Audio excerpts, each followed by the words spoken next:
Hello students, welcome to Magnet Brains. मैं Rupali Verma. Magnet brains आपके लिए 100% फ्री एजुकेशन लेकर आता रहा है और आगे भी आता रहेगा।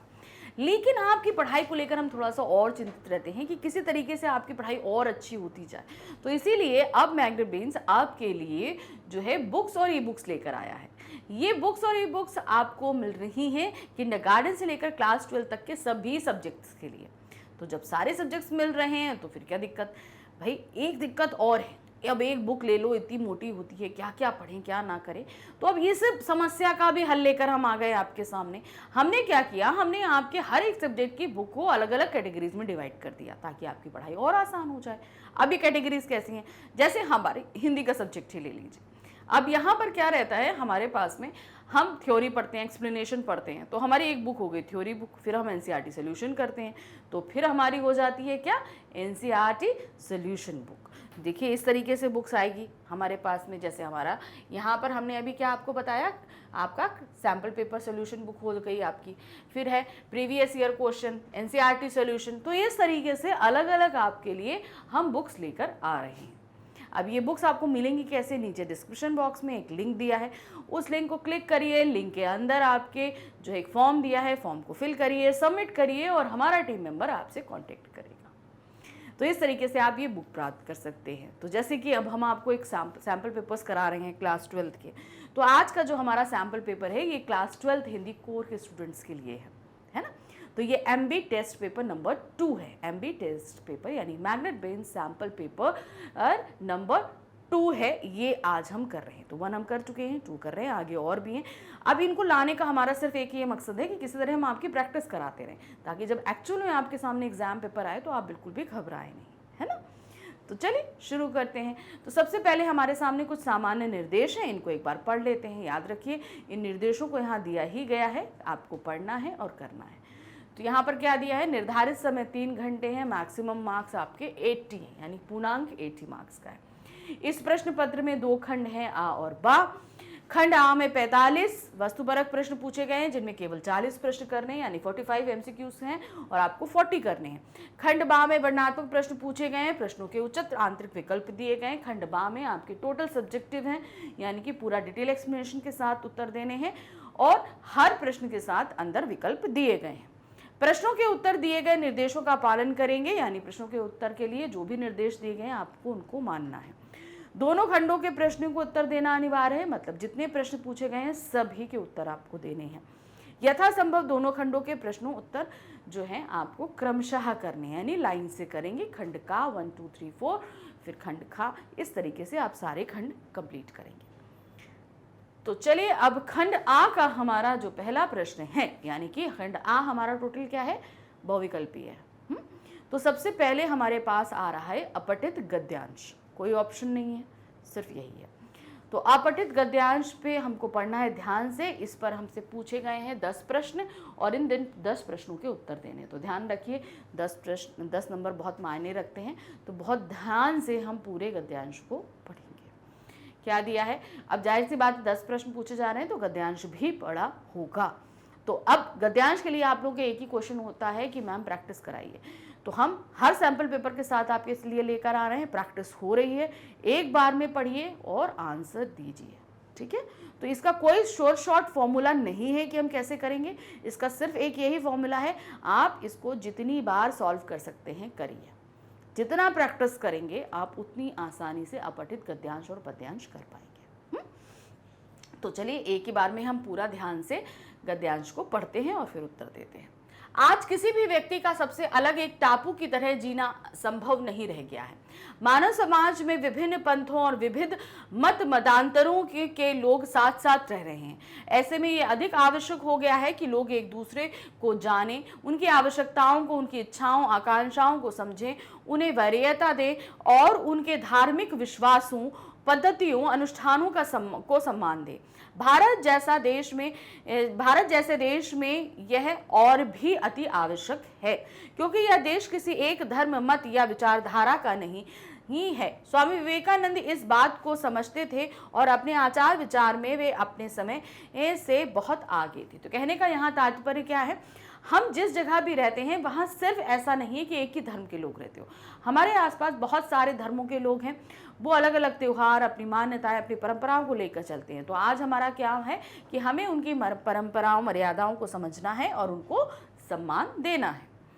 उन्होंने धर्म को मनुष्य की सेवा के केंद्र में रखकर ही आध्यात्मिक चिंतन किया था। उन्होंने यह विद्रोही बयान दिया कि इस देश के 33 करोड़ भूखे, दरिद्र और कुपोषण के शिकार लोगों को देवी देवताओं की तरह मंदिर में स्थापित कर दिया जाए और मंदिरों में देवी देवताओं को मूर्तियों को हटा दिया जाए। उनका दृढ़ मत था कि विभिन्न धर्म संप्रदायों के बीच संवाद होना चाहिए। विभिन्न संप्रदायों के अनेक रूपता को उचित और स्वाभाविक मानते थे। स्वामी जी विभिन्न धार्मिक आस्थाओं के बीच सामंजस्य स्थापित करने के पक्षधर थे और सभी को एक ही धर्म का अनुयायी बनाने के विरुद्ध थे। तो यहाँ पर हम स्वामी विवेकानंद जी के विचारों को पढ़ रहे हैं, ध्यान रखिएगा। वे कहा करते थे, यदि सभी मानव एक ही धर्म को मानने लगे, एक ही पूजा पद्धति को अपना लें और एक सी नैतिकता का अनुपालन करने लगे तो यह सबसे दुर्भाग्यपूर्ण बात होगी। मतलब वो एक ही धर्म संप्रदाय को मानने की बात नहीं करते थे, क्योंकि यह सब हमारे धार्मिक और आध्यात्मिक विकास के लिए प्राणघातक होगा तथा हमें हमारी सांस्कृतिक जड़ों से काट देगा। तो कहने का तात्पर्य कि अगर हम कह रहे हैं 50 धर्म हैं तो हमें 50 धर्मों को समझना है, जानना है और उनको मानना है, ना कि हमें सिर्फ एक ही धर्म बन जाना है। अगर हम एक ही धर्म बन जाएंगे तो हम अपनी प्रगति को कहीं ना कहीं रोक देंगे, अपने अध्यात्म को हम समझ नहीं पाएंगे। अब इस पर आधारित प्रश्न देखिए क्या है। टापू की तरह जीने से लेखक का क्या अभिप्राय? अब लेखक ने क्या बोला है? टापू की तरह जीने। इसका क्या मतलब है? घमंड में रहना, समाज से अलग रहना, समाज से जुड़कर रहना या विनम्र बन के रहना। तो टापू की तरह रहने से तात्पर्य है समाज से अलग रहना। कहने का तात्पर्य जैसे आजकल होते हैं ना, लोग अपने घर में ही हैं, बस उनके अगल बगल में कौन रह रहा है, कौन रह क्या कर रहा है, किसी चीज से मतलब नहीं। तो यहाँ पर है बाकी समाज से कट के रहना आजकल संभव नहीं हो रहा है। भारत जैसे देश में क्या आवश्यक हो गया है? धार्मिक स्वतंत्रता, एक दूसरे के विपरीत रहना, एक दूसरे से मिलकर रहना, अपने अपने घर में रहना। तो क्या आवश्यक हो गया भारत जैसे देश में? वो है एक दूसरे से मिलकर रहना। विभिन्न पंथों और मतांतरों के लोग मिलकर नहीं रहेंगे तो उसका क्या परिणाम होगा? जब सभी लोग मिलकर नहीं रहेंगे, अलग अलग धर्मों के लोग, तो क्या होगा? समाज में शांति स्थापित होगी, धार्मिक संस्थानों में विवाद नहीं होगा, सभी का जीवन और अधिक कठिन हो जाएगा, सभी का जीवन सुखमय हो जाएगा। तो क्या होगा? सभी का जीवन और अधिक कठिन हो जाएगा अगर हम मिलकर नहीं रहेंगे तो, है ना। फिर है, स्वामी विवेकानंद किस बात को समझते थे? भारत देश किसी एक धर्म, मत या विचारधारा का नहीं है। भारत में विभिन्न धर्मों, संप्रदायों के बीच संवाद नहीं होना चाहिए। भारत में सभी धर्मों को स्थान देना उचित नहीं है। भारत में धार्मिक अनुष्ठानों को महत्व नहीं देना चाहिए। तो विवेकानंद जी क्या समझते थे? वो था भारत देश किसी एक धर्म, मत या विचारधारा का नहीं है। जाहिर सी बात है, यहाँ पर बहुत सारे धर्म रहते हैं और सभी को मिलजुल कर रहना चाहिए। स्वामी विवेकानंद जी ने किसको मनुष्य की सेवा के केंद्र में रखकर आध्यात्मिक चिंतन किया? किसको जो है उन्होंने केंद्र में रखा? मनुष्य की सेवा के, समाज को, रीति रिवाज को, अनुष्ठानों को या धर्म को? तो उन्होंने जो केंद्र में रखा वो था धर्म को। उन्होंने धर्म को मनुष्य सेवा के केंद्र में रखकर आध्यात्मिक चिंतन किया था कि मनुष्य सेवा जो है वो सभी धर्मों के केंद्र में है। यानी कि आप किसी भी धर्म को पढ़ लीजिए, कहीं पर भी चले जाइए, सब में दिया रहता है परोपकार करिए, दूसरे मनुष्यों की सेवा करिए। तो ये क्या है? केंद्र भाव है सभी धर्मों का। विभिन्न धर्म संप्रदायों के बीच संवाद होने से क्या होगा? अगर सभी धर्म संप्रदाय आपस में संवाद करेंगे तो क्या होगा? विवादों का अंत करने के लिए रास्ता मिलेगा। विभिन्न संप्रदायों की अनेक रूपता से सभी धार्मिक आस्थाओं के लोगों के विचारों का पता चलेगा। विभिन्न धार्मिक संस्थाओं व उनके मतों का भेद पता चलेगा। सभी विवादों की जड़ का पता चलेगा। तो क्या होगा, इससे होगा कि विभिन्न संप्रदायों की अनेक रूपता से सभी धार्मिक आस्थाओं के लोगों के विचारों को, मतलब हम जब सभी धर्म संप्रदायों से आप बात करेंगे तो भाई उस धर्म में इतनी ज़्यादा विभिन्नताएं हैं, ये इतनी सारी चीज़ें हमें पता चलेगा, दूसरे धर्म के बारे में पता चलेगा, तीसरे धर्म के, मतलब हम क्या है फिर बहुत सारे धर्मों की अनेक रूपता के बारे में जान पाएंगे। स्वामी विवेकानंद ने सभी लोगों द्वारा एक ही धर्म मत पूजा पद्धति को अपनाने या मानने को कैसी स्थिति मना किया है, कैसी स्थिति में इसको मना किया है, सौभाग्यपूर्ण, सकारात्मक, दुर्भाग्यपूर्ण या नकारात्मक। तो वो स्थिति क्या होगी, वो है दुर्भाग्यपूर्ण स्थिति होगी। मतलब एक ही धर्म एक ही पद्धति को मानेंगे तो फिर क्या हो जाएगा, दुर्भाग्यपूर्ण। इससे हमारा अध्यात्म, हमारी जो सोच समझ है वो क्या होगी, संकीर्ण हो जाएगी, बढ़ नहीं पाएगी। विवेकानंद जी ने मंदिरों में किन्हें स्थापित करने का मत दिया है, देवियों को, देवताओं को, दरिद्र व कुपोषण के शिकार लोगों को या सामान्य मनुष्यों को। तो उन्होंने क्या बोला था, सारी देवी देवताओं की मूर्तियों को हटा दीजिए और उसकी जगह दरिद्र और कुपोषण के शिकार लोगों को रख दीजिए, क्योंकि तब क्या होगा, उनका आदर सम्मान करेंगे तो ये लोग बढ़ और पनप पाएंगे। गद्यांश में किसकी आवश्यकताओं तथा इच्छाओं का सम्मान करने की बात कही गई है, किसकी जो है आवश्यकताओं इच्छाओं का सम्मान, विवेकानंद जी की, विभिन्न मतों को मानने वाले लोगों की, उच्च वर्ग की या निम्न वर्ग की। तो यहाँ पर जो है वो है विभिन्न मतों को मानने वाले लोगों की आवश्यकताओं और इच्छाओं को सम्मान करने की बात को कहा गया है। फिर प्रस्तुत गद्यांश किस विषय वस्तु पर आधारित है, क्या है, अनेकता में एकता, धर्म आधारित समाज, संप्रदाय मतभेद पर या समाज व्यवस्था पर। तो जाहिर सी बात है हमारा ये पूरा गद्यांश अनेकता में एकता पर आधारित है। हमने सभी संप्रदायों की अनेकता को समझकर और उसमें से एकता यानी कि मनुष्य की सहायता को केंद्र बिंदु मानकर पढ़ा है। तो यहाँ पर अनेकता में एकता को समझा है। चलिए, इस प्रश्न के साथ हमारा प्रश्न संख्या 1 खत्म हो गया। अब हमारा आता है प्रश्न संख्या 2, अपठित गद्यांश। अब यहाँ पर क्या दिया है, निम्नलिखित पद्यांशों में किसी एक पद्यांश से संबंधित प्रश्नों के उत्तर सही विकल्प द्वारा दीजिए। अब हमारे सामने 2 पद्यांश है, 2 पद्यांश में से एक पद्यांश करना है। तो यहाँ पर जो हमारा पद्यांश है वो है 5 मार्क्स का, यानी कि एक पद्यांश में 5 नंबर के क्वेश्चन पूछे गए, 5 प्रश्न है, बहुविकल्पीय है, 5 ही प्रश्न करने हैं और हमारे 1-1 मार्क्स के। तो दोनों ऑप्शन क्या है, आपके पास 2 गद्यांश है, दोनों में से कोई एक गद्यांश करेंगे। तो चलिए पहला गद्यांश पढ़ते हैं। मनमोहनी प्रकृति की जो गोद में बसा है, सुख स्वर्ग सा जहां है वह देश कौन सा है, जिसके चरण निरंतर रत्नेश धो रहा है, जिसका मुकुट हिमालय वह देश कौन सा है, नदियां जहां सुधा की धरा बहा रही हैं। तो यहाँ पर भारत के बारे में बात करी जा रही है। कौन सा देश, मतलब भारत है। रत्नेश अर्थात सागर, पैरों को कौन सागर दे रहा है, मुकुट कौन है, हिमालय है, कितनी सारी नदियां यहाँ पर बह रही हैं। सींचा हुआ सलोना वह देश कौन सा है, जिसके बड़े रसीले फल कंद नाज में वे अब सब अंग में सजे वह देश कौन सा है, जिसके सुगंध वाले सुंदर प्रसन्न प्यारे दिन रात हंस रहे वह देश कौन सा है, मैदान गिरी वनों में हरियालियां महकती आनंद में जहां है वह देश कौन सा है, जिसकी अनंत वन में धरती भरी पड़ी है संसार का शिरोमणि वह देश कौन सा है, सबसे प्रथम जगत में जो सभ्य था यशस्वी जगदीश का दुलारा वह देश कौन सा है। तो यहाँ पर हमने भारत देश के बारे में बात करी है। देश कौन सा है अर्थात भाई हिमालय जिसका मुकुट है, अर्थात हिमालय कहाँ किसका मुकुट है, भारत का ही मुकुट है। तो ये हमने पद्यांश पढ़ लिया। अब इस पर आधारित प्रश्न देखिए क्या है। कवि ने देश का मुकुट हिमालय को क्यों कहा है? पर्वतों में सबसे कम महत्वपूर्ण होने के कारण, सर्वाधिक ऊंचा होकर मस्तिष्क स्वरूप दिखाई देने के कारण, धरती में से समानता ना होने के कारण, प्राकृतिक सौंदर्य में विरक्त होने के कारण। तो हिमालय को मुकुट क्यों कहा है? क्योंकि सर्वाधिक ऊंचा पर्वत है हिमालय और वो जो है अलग से दिखाई देता है। मस्तक, भाई मस्तक के ऊपर मुकुट होगा तो अलग से दिखाई देता है ना, तो उसी तरीके से क्या है, वो सबसे ऊंचा है और अलग दिखाई देता है, इसलिए उस हिमालय को मुकुट के रूप में बोला है।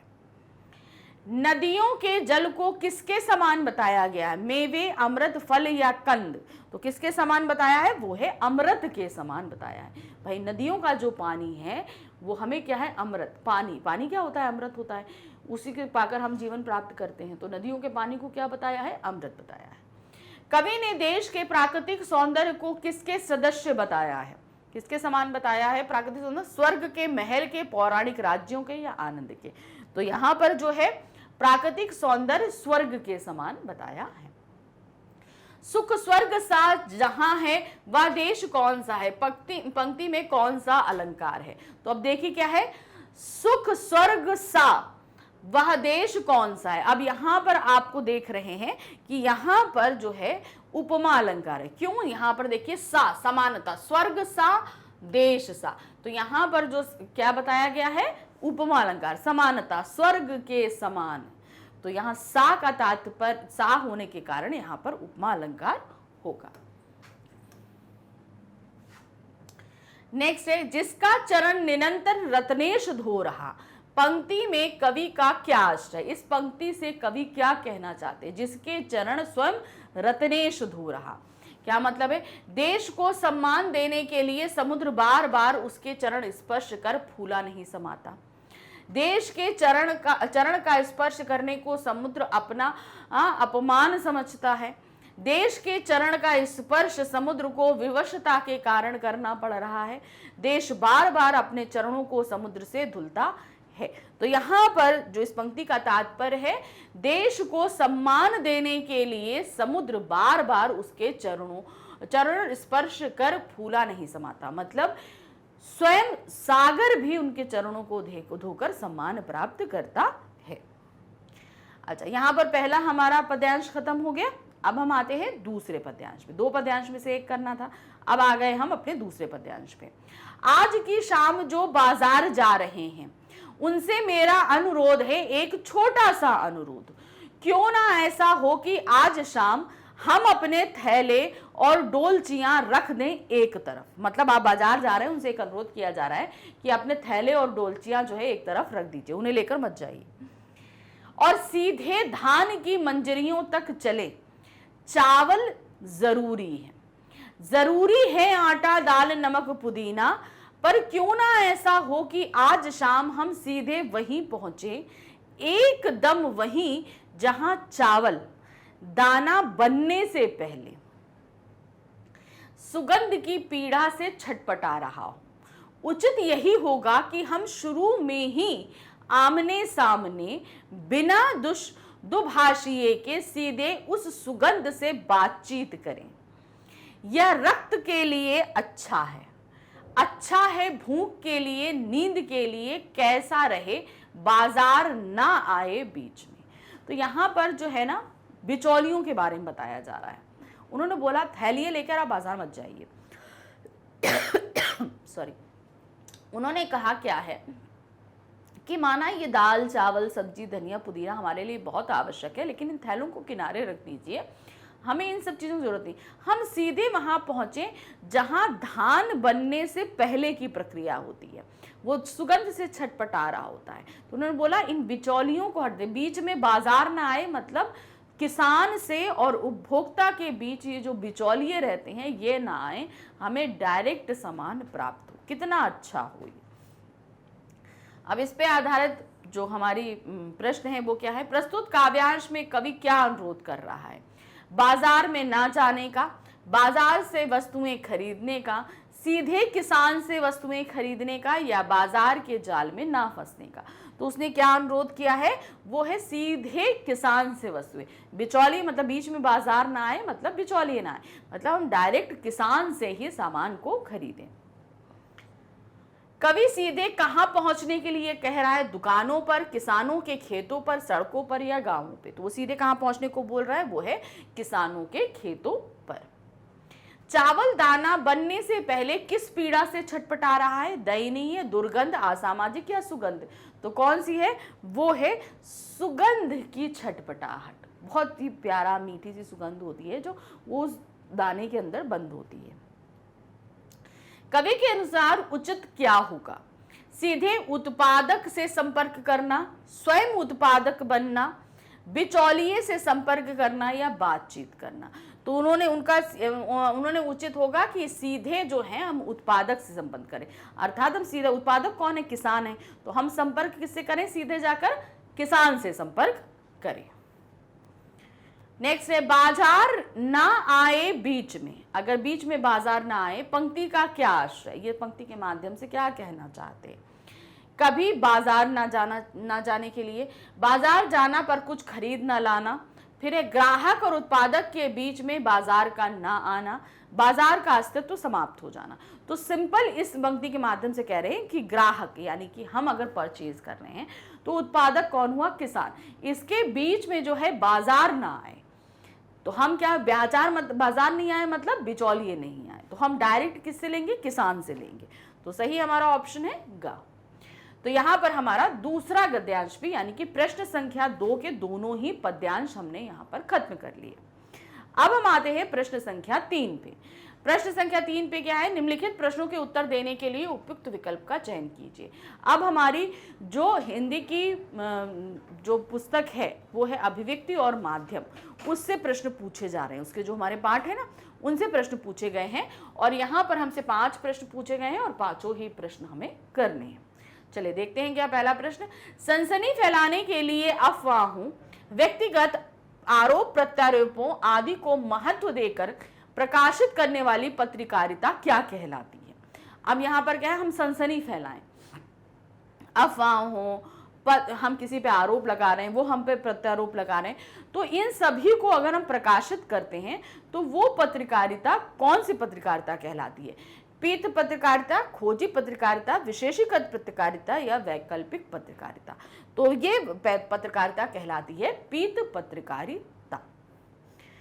नेक्स्ट आते हैं, कविता लेखन का आवश्यक उपकरण कौन सा है। कविता लेखन का आवश्यक उपकरण शब्द, बिंब, छंद या ये सभी। तो यहां पर जो जरूरी है वो है ये सभी। किसी भी कविता लेखन के लिए ये सारी ही चीजें जरूरी होती हैं।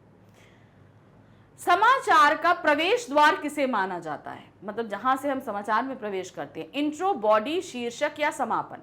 तो क्या होता है, वो होता है आपका शीर्षक, मतलब आप हेडलाइन किसे दे रहे हैं। जो हेडलाइन है समाचार की उसी को हम पढ़ के आकर्षित होते हैं, तो वो हमारा क्या हुआ, प्रवेश द्वार। उसी के बाद हम नीचे समाचार पढ़ते हैं, तब हम इंट्रो पढ़ते हैं, ठीक है ना, फिर बॉडी पढ़ते हैं, फिर समापन पढ़ते हैं। मगर प्रवेश द्वार हमारा क्या होगा, हमेशा उसकी जो हेडिंग रहती है तो वो क्या होता है, शीर्षक।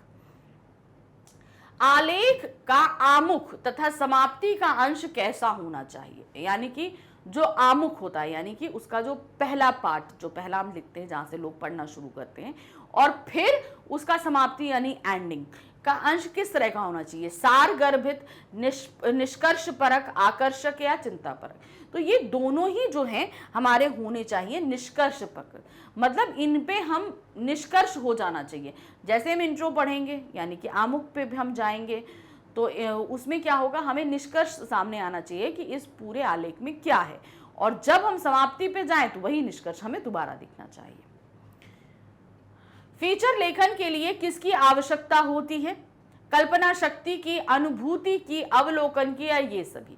तो जब भी हम कोई फीचर लेखन करते हैं तो हमें ये सारी ही चीज़ों की ज़रूरत होती है। सबसे पहले हमारी कल्पना शक्ति, इमेजिनेशन शक्ति, अनुभूति यानी कि हम किस चीज़ को किस तरीके से अनुभव यानी कि फील कर रहे हैं, अवलोकन, अब फील करने के बाद उसे हम कितने पॉइंट ऑफ व्यू से देख रहे हैं, खाली अपने पॉइंट ऑफ व्यू से या कि दूसरे के पॉइंट ऑफ व्यू से भी हम अवलोकन कर रहे हैं उसका, तो वो पॉइंट ऑफ व्यू भी हमारे लिए ज़रूरी। तो यहाँ पर किसी भी फीचर लेखन के लिए खाली हम एक चीज़ को नहीं बोलते, हमें ये सारी ही चीज़ें चाहिए होती हैं।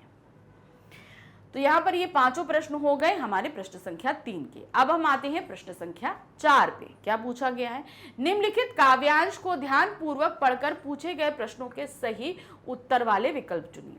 अब हमारी जो पुस्तक है आरोह भाग 2, उसका जो काव्य खंड है, काव्य खंड की जो कविताएं हैं, हमारे पद हैं, इन्हीं में से एक अंश हमारे सामने इस प्रश्न में प्रस्तुत किया जाएगा, और फिर उसमें से हमसे 5 क्वेश्चन पूछे जाएंगे, और इन 5 ही क्वेश्चन के हमको उत्तर देने हैं।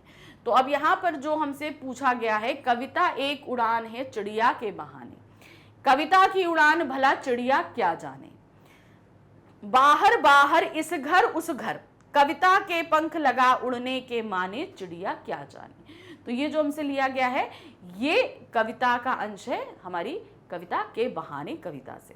तो यहाँ पर कविता क्या जाने चिड़िया के बहाने, इस घर उस घर सब जो पर कर दी, चिड़िया हर जगह जा सकती है लेकिन कविता जहाँ जा सकती है वहाँ चिड़िया नहीं जा सकती, ये चीज उन्होंने बताई है। अब इस पर प्रश्न क्या है, प्रस्तुत पद्यांश में कवि ने किसके अस्तित्व से जुड़े महत्वपूर्ण सवाल उठाए हैं। किसके अस्तित्व है, कविता के, चिड़िया के, उड़ान के या यात्रा के। तो यहाँ पर किसके अस्तित्व की बात उठ रही है, वो है कविता के अस्तित्व पर बात हो रही है। प्रस्तुत काव्यांश में कवि किसकी यात्रा के बारे में बता रहा है, स्वयं की, कविता की, सैनिकों की या भाषा की। तो किसकी यात्रा के बारे में बताया, उन्होंने ये बात करी है कविता की यात्रा के बारे में। कवि ने कविता को किसकी उड़ान माना है, किसकी उड़ान उन्होंने माना है, कल्पना की, शब्द की, सीमाओं की या प्रश्नों की। तो यहाँ कवि ने कविता को जो है माना है वो है कल्पना की उड़ान की तरह। मतलब चिड़िया जो है वो पंख की है, पंख की उड़ान भरती है, लेकिन कविता क्या है, वो कल्पना की उड़ान भरती है, क्योंकि जहां चिड़िया नहीं जा सकती वहां कविता की कल्पना पहुंच सकती है। चिड़िया की उड़ान कैसी होती है, अपार, असीमित, सीमित या अनंत। तो चिड़िया की जो उड़ान होती है वह सीमित होती है, मतलब आप हैं अगर घर के दरवाजे खुले हैं तो वो अंदर जा सकती है, खिड़की खुली है तो अंदर जा सकती है, अगर बंद है तो नहीं जा सकती।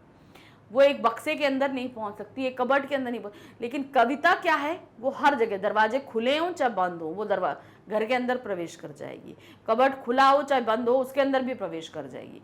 तो यहाँ पर क्या बताया गया है कि चिड़िया की उड़ान जो है वो सीमित है, जबकि कविता की उड़ान असीमित होती है। नेक्स्ट है, कविता की उड़ान भला चिड़िया क्या जाने, पंक्ति का आश्रय क्या है। अब ये जो पंक्ति बोली गई ना, कविता की उड़ान भला चिड़िया क्या जाने, इस पंक्ति के पीछे हमें कवि क्या समझाने का प्रयत्न कर रहे हैं, क्या चीज कहना चाह रहे हैं। तो कविता की उड़ान चिड़िया की उड़ान से कम होती है, ये चीज बता रहे हैं। कविता की उड़ान असीमित है, इसे चिड़िया नहीं समझ पाती है। कविता और चिड़िया दोनों की उड़ान अनंत है। कविता की उड़ान से चिड़िया भली भांति परिचित है। तो यहाँ पर इस पंक्ति के माध्यम से कवि कहना चाह रहे हैं कि कविता की जो उड़ान है वह असीमित है, यानी कि उसका कोई सीमा नहीं है, वो कहीं भी पहुंच सकती है, जबकि चिड़िया इस बात को समझ नहीं सकती क्योंकि उसका जो दायरा है वो बहुत ही सीमित है। तो इस तरीके से हमने ये फटाफट अपना पद्यांश भी कर लिया, पठित पद्यांश हो गया, इसके 5 प्रश्न हो गए। अब आगे देखते हैं। तो नेक्स्ट अब हमारे पास जो आ रहा है क्वेश्चन नंबर 5 में, वो है हमारा क्या, पठित गद्यांश। जैसे अभी हमने पठित पद्यांश किया वैसे ही अब क्या हमारे पास पठित गद्यांश है। अब इस गद्यांश को हम पढ़ेंगे और इस पे आधारित हमारे सामने 5 बहुविकल्पीय प्रश्न रहेंगे, यानी कि 5 मार्क्स का हमारा पास रहेगा, 1 मार्क्स ईच। तो अब ध्यान से हम, क्योंकि पठित है तो हमें एक बार में समझ में आ ही जाएगा, तो ध्यान से पढ़ते हैं पहले गद्यांश को और देखते हैं कौन सा चैप्टर है। तो सेवक धर्म में हनुमान जी से स्पर्धा करने वाली भक्तिन किसी अंजना की पुत्री ना होकर एक अनाम धन्या गोपालिका की कन्या है, नाम है लक्ष्मीन अर्थात लक्ष्मी। तो ये हमारा जो गद्यांश है पठित किस में आया, ये चैप्टर भक्तिन से आ रहा है। पर जैसे मेरे नाम की विशालता मेरे लिए दुर्वह है, वैसे ही लक्ष्मी की समृद्धि भक्तिन के कपाल की कुंचित रेखाओं में नहीं बंध सकी। वैसे तो जीवन में प्रायः सभी को अपने अपने नाम का विरोधाभास लेकर जीना पड़ता है, पर भक्तिन बहुत समझदार है, क्योंकि वह अपना समृद्धि सूचक नाम किसी को बताती नहीं। केवल जब नौकरी की खोज में आई थी तब ईमानदारी का परिचय देने के लिए उसने शेष इतिवृत्त के साथ यह भी बता दिया, पर इस प्रार्थना के साथ कि मैं कभी नाम का उपयोग ना करूं। तो किस तरीके से लक्ष्मी जब पहली बार महादेवी वर्मा जी के पास नौकरी के लिए आती है और वो अपना नाम ईमानदारी स्वरूप बता देती है, लेकिन ये रिक्वेस्ट करती है कि मेरा ये नाम कभी नहीं लीजिएगा, क्योंकि लक्ष्मी अर्थात क्या हो गया, धन की देवी। लेकिन यहाँ पर वो अपने नाम से बिल्कुल विपरीत थी, इसलिए उसे वो अपना नाम अच्छा नहीं लगता था। तो अब इस पर आधारित प्रश्न क्या है, देखिए। किसकी दशा अपने नाम से बिल्कुल मेल नहीं खाती थी, लेखिका की, भक्तिन की, जेठानी की या सास की। तो पद्यांश में किसने बोला है कि जिसका नाम उनकी दशा से मेल नहीं खाता वो है भक्तिन। भक्तिन की बिल्कुल भी दशा के हिसाब से उसका नाम मेल नहीं खाता। अनाम धन्या गोपालिका की कन्या संबोधन किसके लिए प्रयोग किया गया, ये किसके लिए बोला गया है? धन की देवी, महादेवी, भक्तिन या लेखिका? तो ये बोला गया है किसके लिए? भक्तिन के लिए। लेखिका के अनुसार किसको अपने नाम का विरोधाभास लेकर जीना पड़ता है? लेखिका के अनुसार भक्तिन को, दरिद्र व्यक्ति को, महादेवी को या ये सभी को?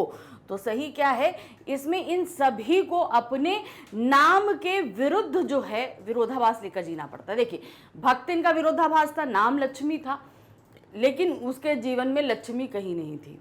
फिर आते हैं हम दरिद्र व्यक्ति हूँ। दरिद्र जो व्यक्ति होते हैं उनको भी अपने विरोधाभास के साथ जीना पड़ता है, नाम कुछ भी हो लेकिन लाइफ में तो दरिद्रता रहती है।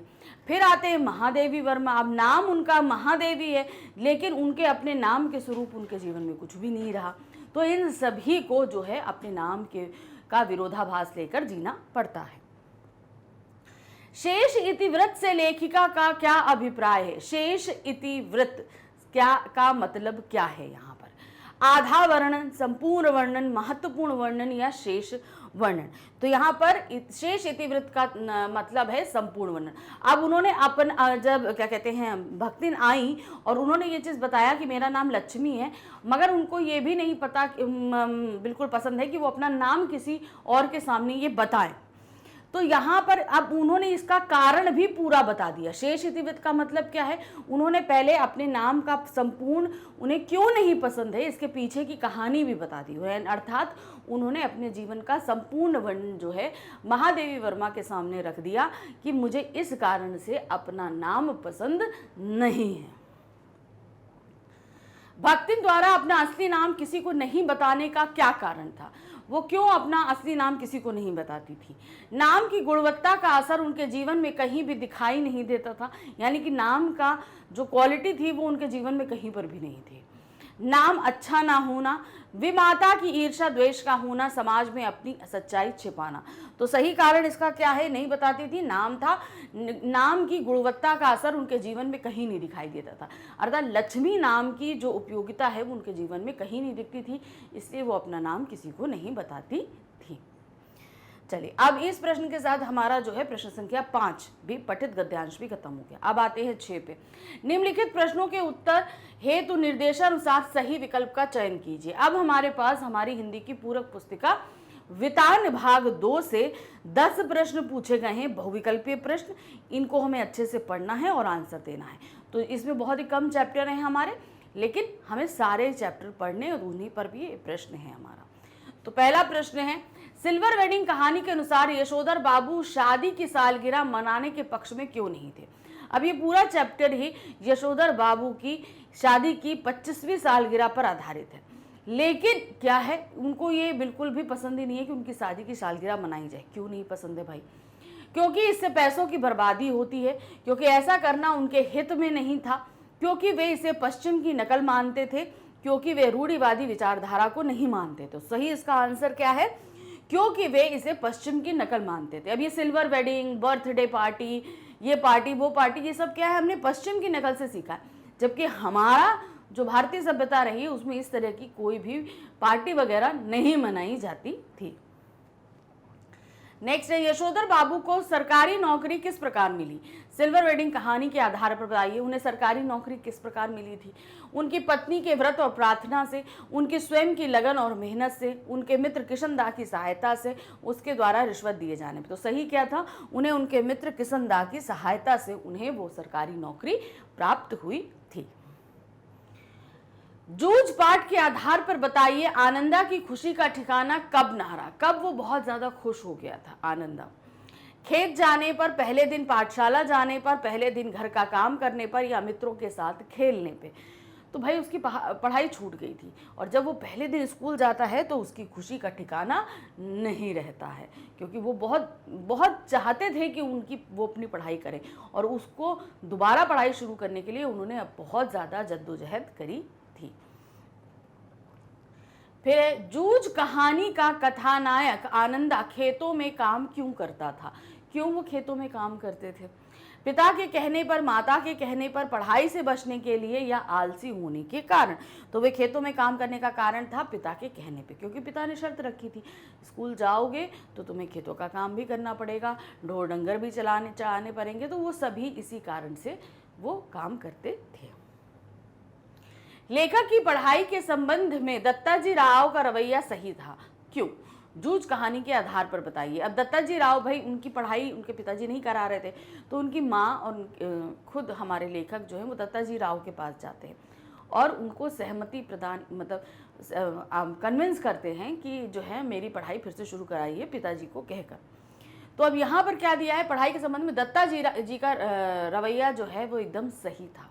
क्यों सही था, क्या कारण था कि दत्ताजी राव चाहते थे कि वो पढ़ाई करे?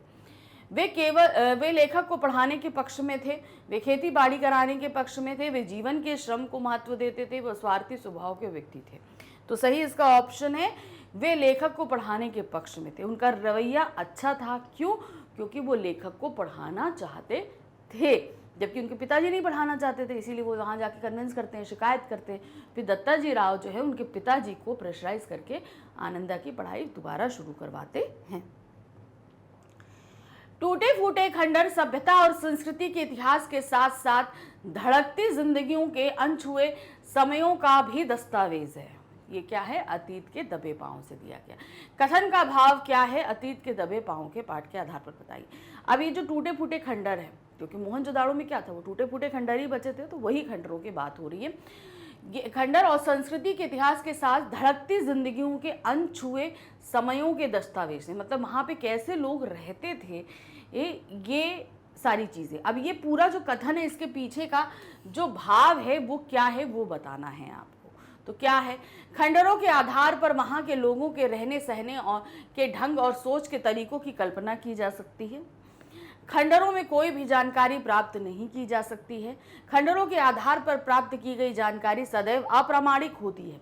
खंडर किसी सभ्यता का केवल इतिहास होते। तो ये जो पूरा हमारे पास में ये जो पूरा वक्तव्य बोला गया है, इसके पीछे का भाव है कि खंडरों के आधार पर हम वहाँ के लोगों के रहने सहने के ढंग और सोच के तरीकों की कल्पना कर सकते हैं। जब वहाँ मोहनजोदाड़ो में के खंडर प्राप्त हुए तो ये चीज़ वहाँ बताई गई कि वहाँ लोग किस तरीके से रहा करते होंगे, उनकी सोच कैसी होती होगी। क्यों? क्योंकि वहाँ पर जो चीज़ें मिली हैं उनसे इन सारी चीज़ों का अंदाज़ा आराम से लगाया जा सकता है। तो इस वक्तव्य का यही भाव होगा। अतीत के दबे पांव पाठ के आधार पर बताइए कि आधुनिक योजनाएं जो आजकल के शहरों को व्यवस्थित करने के लिए बनाई जाती हैं, वे, उसके आगे के सेंटेंस को हमें पूरा करना है, सिंधु सभ्यता के शहरों के बराबर हैं, सिंधु सभ्यता के शहरों के बराबर नहीं हैं, सिंधु सभ्यता के शहरों से भी उत्कृष्ट हैं, या सिंधु सभ्यता के शहरों से निम्न हैं। तो यहाँ पर क्या है? आजकल व्यवस्थित करने के लिए बनाई जाती हैं, वे सिंधु सभ्यता के शहरों के बराबर नहीं है। अगर सिंधु सभ्यता के बराबर होती तो क्या होता? जरा सा बारिश होती है, शहरों में किस हद तक पानी भर जाता है ना? तो वो व्यवस्था अच्छी नहीं है इसका मतलब। तो इसीलिए कहा जा रहा है कि सिंधु घाटी सभ्यता के बराबर नहीं है। नेक्स्ट आते हैं, कला की दृष्टि से सिंधु सभ्यता समृद्ध थी। इस सभ्यता की समृद्धि का क्या प्रमाण है? बहुत ज़्यादा समृद्ध थी कला की दृष्टि से। तो ये इसका प्रमाण क्या है? भाई खुदाई में बहुत सारी चीज़ें मिली थी ना, उसी से हम ये पता लगा सकते हैं कि वो बहुत ज़्यादा कला के संबंध में बहुत ज़्यादा समृद्ध थी। तो क्या है? वहाँ की वास्तुकला एवं नियोजन तथा धातु एवं पत्थर की मूर्तियों से, तो वहाँ से जो मूर्तियाँ प्राप्त हुई हैं उनसे हम ये सारा चीज़ें पता लगा सकते हैं। वहाँ के भव्य महल तथा समाधियों के अवशेषों से, वहाँ के सड़क मार्गों को देखकर, वहाँ के कुएं और नालियों से। तो सही इसका ऑप्शन जो होगा वो क्या है? वहाँ की वास्तुकला एवं नियोजन तथा धातु एवं पत्थर की मूर्तियों से, मतलब वहाँ के शहर को जिस तरीके से डेवलप किया हम वो चीज़ देख सकते हैं। वहाँ से प्राप्त जो मूर्तियाँ हैं वो हम देखकर बता सकते हैं कि ये सभ्यता जो है कला की दृष्टि से बहुत ज़्यादा समृद्ध थी, मतलब यहाँ के लोग कलात्मक तौर पर भी बहुत ज़्यादा उन्नत थे। जूझ कहानी में आनंदा के उच्च स्तर का कवि तक का सफर किस बात का प्रमाण है? अब क्या है? एक ऐसा लड़का जिसको पढ़ने के लिए जितनी ज़्यादा जद्दोजहद करनी पड़ी और फिर वो एक उम्दा कवि बन गए। इस जो पूरा सफ़र हमने इस कहानी में पढ़ा है वो क्या चीज़ प्रमाणित कर रहा है आपको कि क्या है वो? ऑप्शन में देखिए, उनके परिश्रम व लगनशीलता की प्रवृत्ति, आनंदा के परिश्रम और लगनशील की प्रवृत्ति, उनके झूठ बोलकर पढ़ाई करना, पिता की बात को महत्व ना देने का, केवल अपने मन की करने का। तो यहाँ पर ये पूरा सफ़र जो है वो हमें ये प्रमाणित करता है कि जो हमारे लेखक हैं उनका परिश्रम और लगनशीलता बहुत उच्च कोटि की थी, तभी उन्होंने ये पूरा सफ़र बहुत ही कठिनाइयों के साथ किया, लेकिन अपनी मंजिल तक वो ज़रूर पहुँचे। लेखक ने कहानी का शीर्षक जूझ किस कारण रखा है? अब ये जो कहानी हमने पढ़ी, ठीक है, आनंदा जी की जो पूरी कहानी पढ़ी हमने, इसका शीर्षक उन्होंने जूझ रखा है। आखिर क्यों? क्योंकि उन्होंने बहुत ज़्यादा, जूझ का तात्पर्य होता है बहुत ज़्यादा किसी चीज़ में स्ट्रगल करना, ठीक है, जूझ मतलब स्ट्रगलिंग पीरियड, तो इसीलिए उन्होंने ये चीज़ रखी होगी। नायक की समस्याओं से उत्पन्न खींच के कारण, नायक की समस्याओं से जूझने की प्रवृत्ति के कारण, नायक की माँ के संघर्षों से जूझने के कारण, नायक और उसके पिता की जुझारू प्रवृत्ति के कारण। तो यहाँ पर लेखक ने इस पाठ का नाम जूझ इसलिए रखा है क्योंकि नायक अर्थात आनंदा जी जो है वो समस्याओं से जूझने की प्रवृत्ति उनके अंदर बहुत थी, यानी कि उनकी जो स्ट्रगलिंग स्पिरिट थी वो बहुत ज़्यादा स्ट्रॉन्ग थी। चलिए, अब यहाँ पर हमारी ये पूरक पुस्तिका के जो 10 प्रश्न थे वो भी यहाँ समाप्त होते हैं। अब बढ़ते हैं हम आगे। अब हमारे पास में क्या आ रहा है? हमारा खंड बा, प्रश्न संख्या 7 से हमारा खंड बा शुरू हो रहा है। यहाँ से हम वर्णात्मक प्रश्न करेंगे। वर्णात्मक मतलब पूरा हमें डिटेलिंग नहीं देना है। तो यहाँ पर प्रश्न संख्या 7 पे हमसे जो पूछा गया वो क्या है? निम्नलिखित में से किसी एक विषय पर लगभग 150 शब्दों में रचनात्मक लेख लिखना है। अब आपके सामने आ रहा है रचनात्मक लेख। 3 ऑप्शन दिए गए हैं, 3 में से आपको कोई एक करना है। ये है हमारा 6 मार्क्स का, यानी कि एक जो आप करेंगे वो 6 मार्क्स का होगा। तो रचनात्मक लेख किस तरीके से लिखा जाता है ये हम आपको पहले भी बता चुके हैं। मतलब ये जो भी होगा आपको यहाँ पर जो इसकी स्टार्टिंग है वो बहुत ही इंटरेस्टिंग करनी है। इसमें मैं यानी कि आपको खुद को, अपने आप को भी शामिल करते हुए लिखना है। तो ये सारी चीज़ें हमने आपको बहुत डिटेलिंग में समझाई हैं कि रचनात्मक लेख लिखते समय हमें क्या क्या सावधानियां रखनी होती हैं। तो चलिए अब देखते हैं हमारे पास 3 ऑप्शन क्या है। पहला ऑप्शन है आधुनिकता और नारी, दूसरा है फिल्मों की सामाजिक भूमिका, और तीसरा है आधुनिक युग में कंप्यूटर। तो ये 3 ऑप्शन है। चलिए अब एक एक करके इनको हम पढ़ते हैं। तो ध्यान रखिएगा, जब इनको हम करेंगे ना तो आप ये देखिएगा कि ये किस तरीके से लिखे गए। तो आप एज इट इज तो नहीं लिख पाएंगे, आप अपने तरीके से लिखेंगे। तो अपने तरीके से लिखने का आपका भी यहाँ पर ये ध्यान दीजिएगा कि क्या शैली अपनाई जा रही है। तो सबसे पहला हमारे पास ऑप्शन है आधुनिकता और नारी। चलिए देखते हैं। आधुनिकता एक विचारधारा है। पुराने से स्वयं को अलग करके नए विचार व दिशा बनाना ही आधुनिकता है। हम आधुनिक युग उस समय से प्रारंभ करते हैं जब दुनिया में शासन व जीवन के नए स्वरूप का प्रादुर्भाव हुआ। तो अभी हम सबसे पहले बता रहे हैं आधुनिकता क्या चीज़ है ना। 2 चीज़ें गई हैं, आधुनिकता और नारी। तो पहले आधुनिकता क्या है, फिर उसके बाद हम नारी को उसमें समावेश करेंगे। नई जीवन व्यवस्था प्रारंभ हुई। इस प्रकार से समाज का क्रमिक विकास हुआ। किसी भी समाज में विकास में नर नारी का समान योगदान होता है। प्राचीन काल में मात्र सत्रात्मक व्यवस्था थी, यानी कि जहाँ पर नारियों की सत्ता, जैसे अभी है पितृसत्तात्मक है, यानी मतलब घर परिवार या समाज पे पुरुषों यानी कि पिता, ऐसे मानिए कि एक परिवार पे पिता का शासन चलता है। लेकिन पहले क्या होता था, मात्र सत्रात्मक, यानी कि जो घर की माता थी उनकी सत्ता घर के अंदर चलती थी। धीरे धीरे राजवंशों का प्रचलन हुआ और नारी का महत्व घटने लगा। मध्यकाल में नारी की स्थिति और गिर गई। सामंतवादी संस्कृति ने नारी को मात्र भोग्या बना दिया, यानी कि सिर्फ एक भोग की वस्तु है वो। वह पुरुष की विलास सामग्री बन गई और 4 दीवारी में कैद कर दी गई। हालांकि आधुनिक युग की शुरुआत से जीवन के हर क्षेत्र में परिवर्तन आ गया है। नारी की स्थिति सुधारने के लिए प्रयास किए जाने लगे। भारत में समाज सुधारकों ने सती प्रथा, शिशु हत्या प्रथा आदि कुप्रथाओं का डटकर विरोध किया। स्त्री शिक्षा व विधवा विवाह के प्रोत्साहन के लिए सरकारी व गैर सरकारी प्रयास किए गए। नारी सुधार आंदोलन शुरू हुए। आजादी मिलने के बाद देश में लोकतंत्र स्थापित हुआ।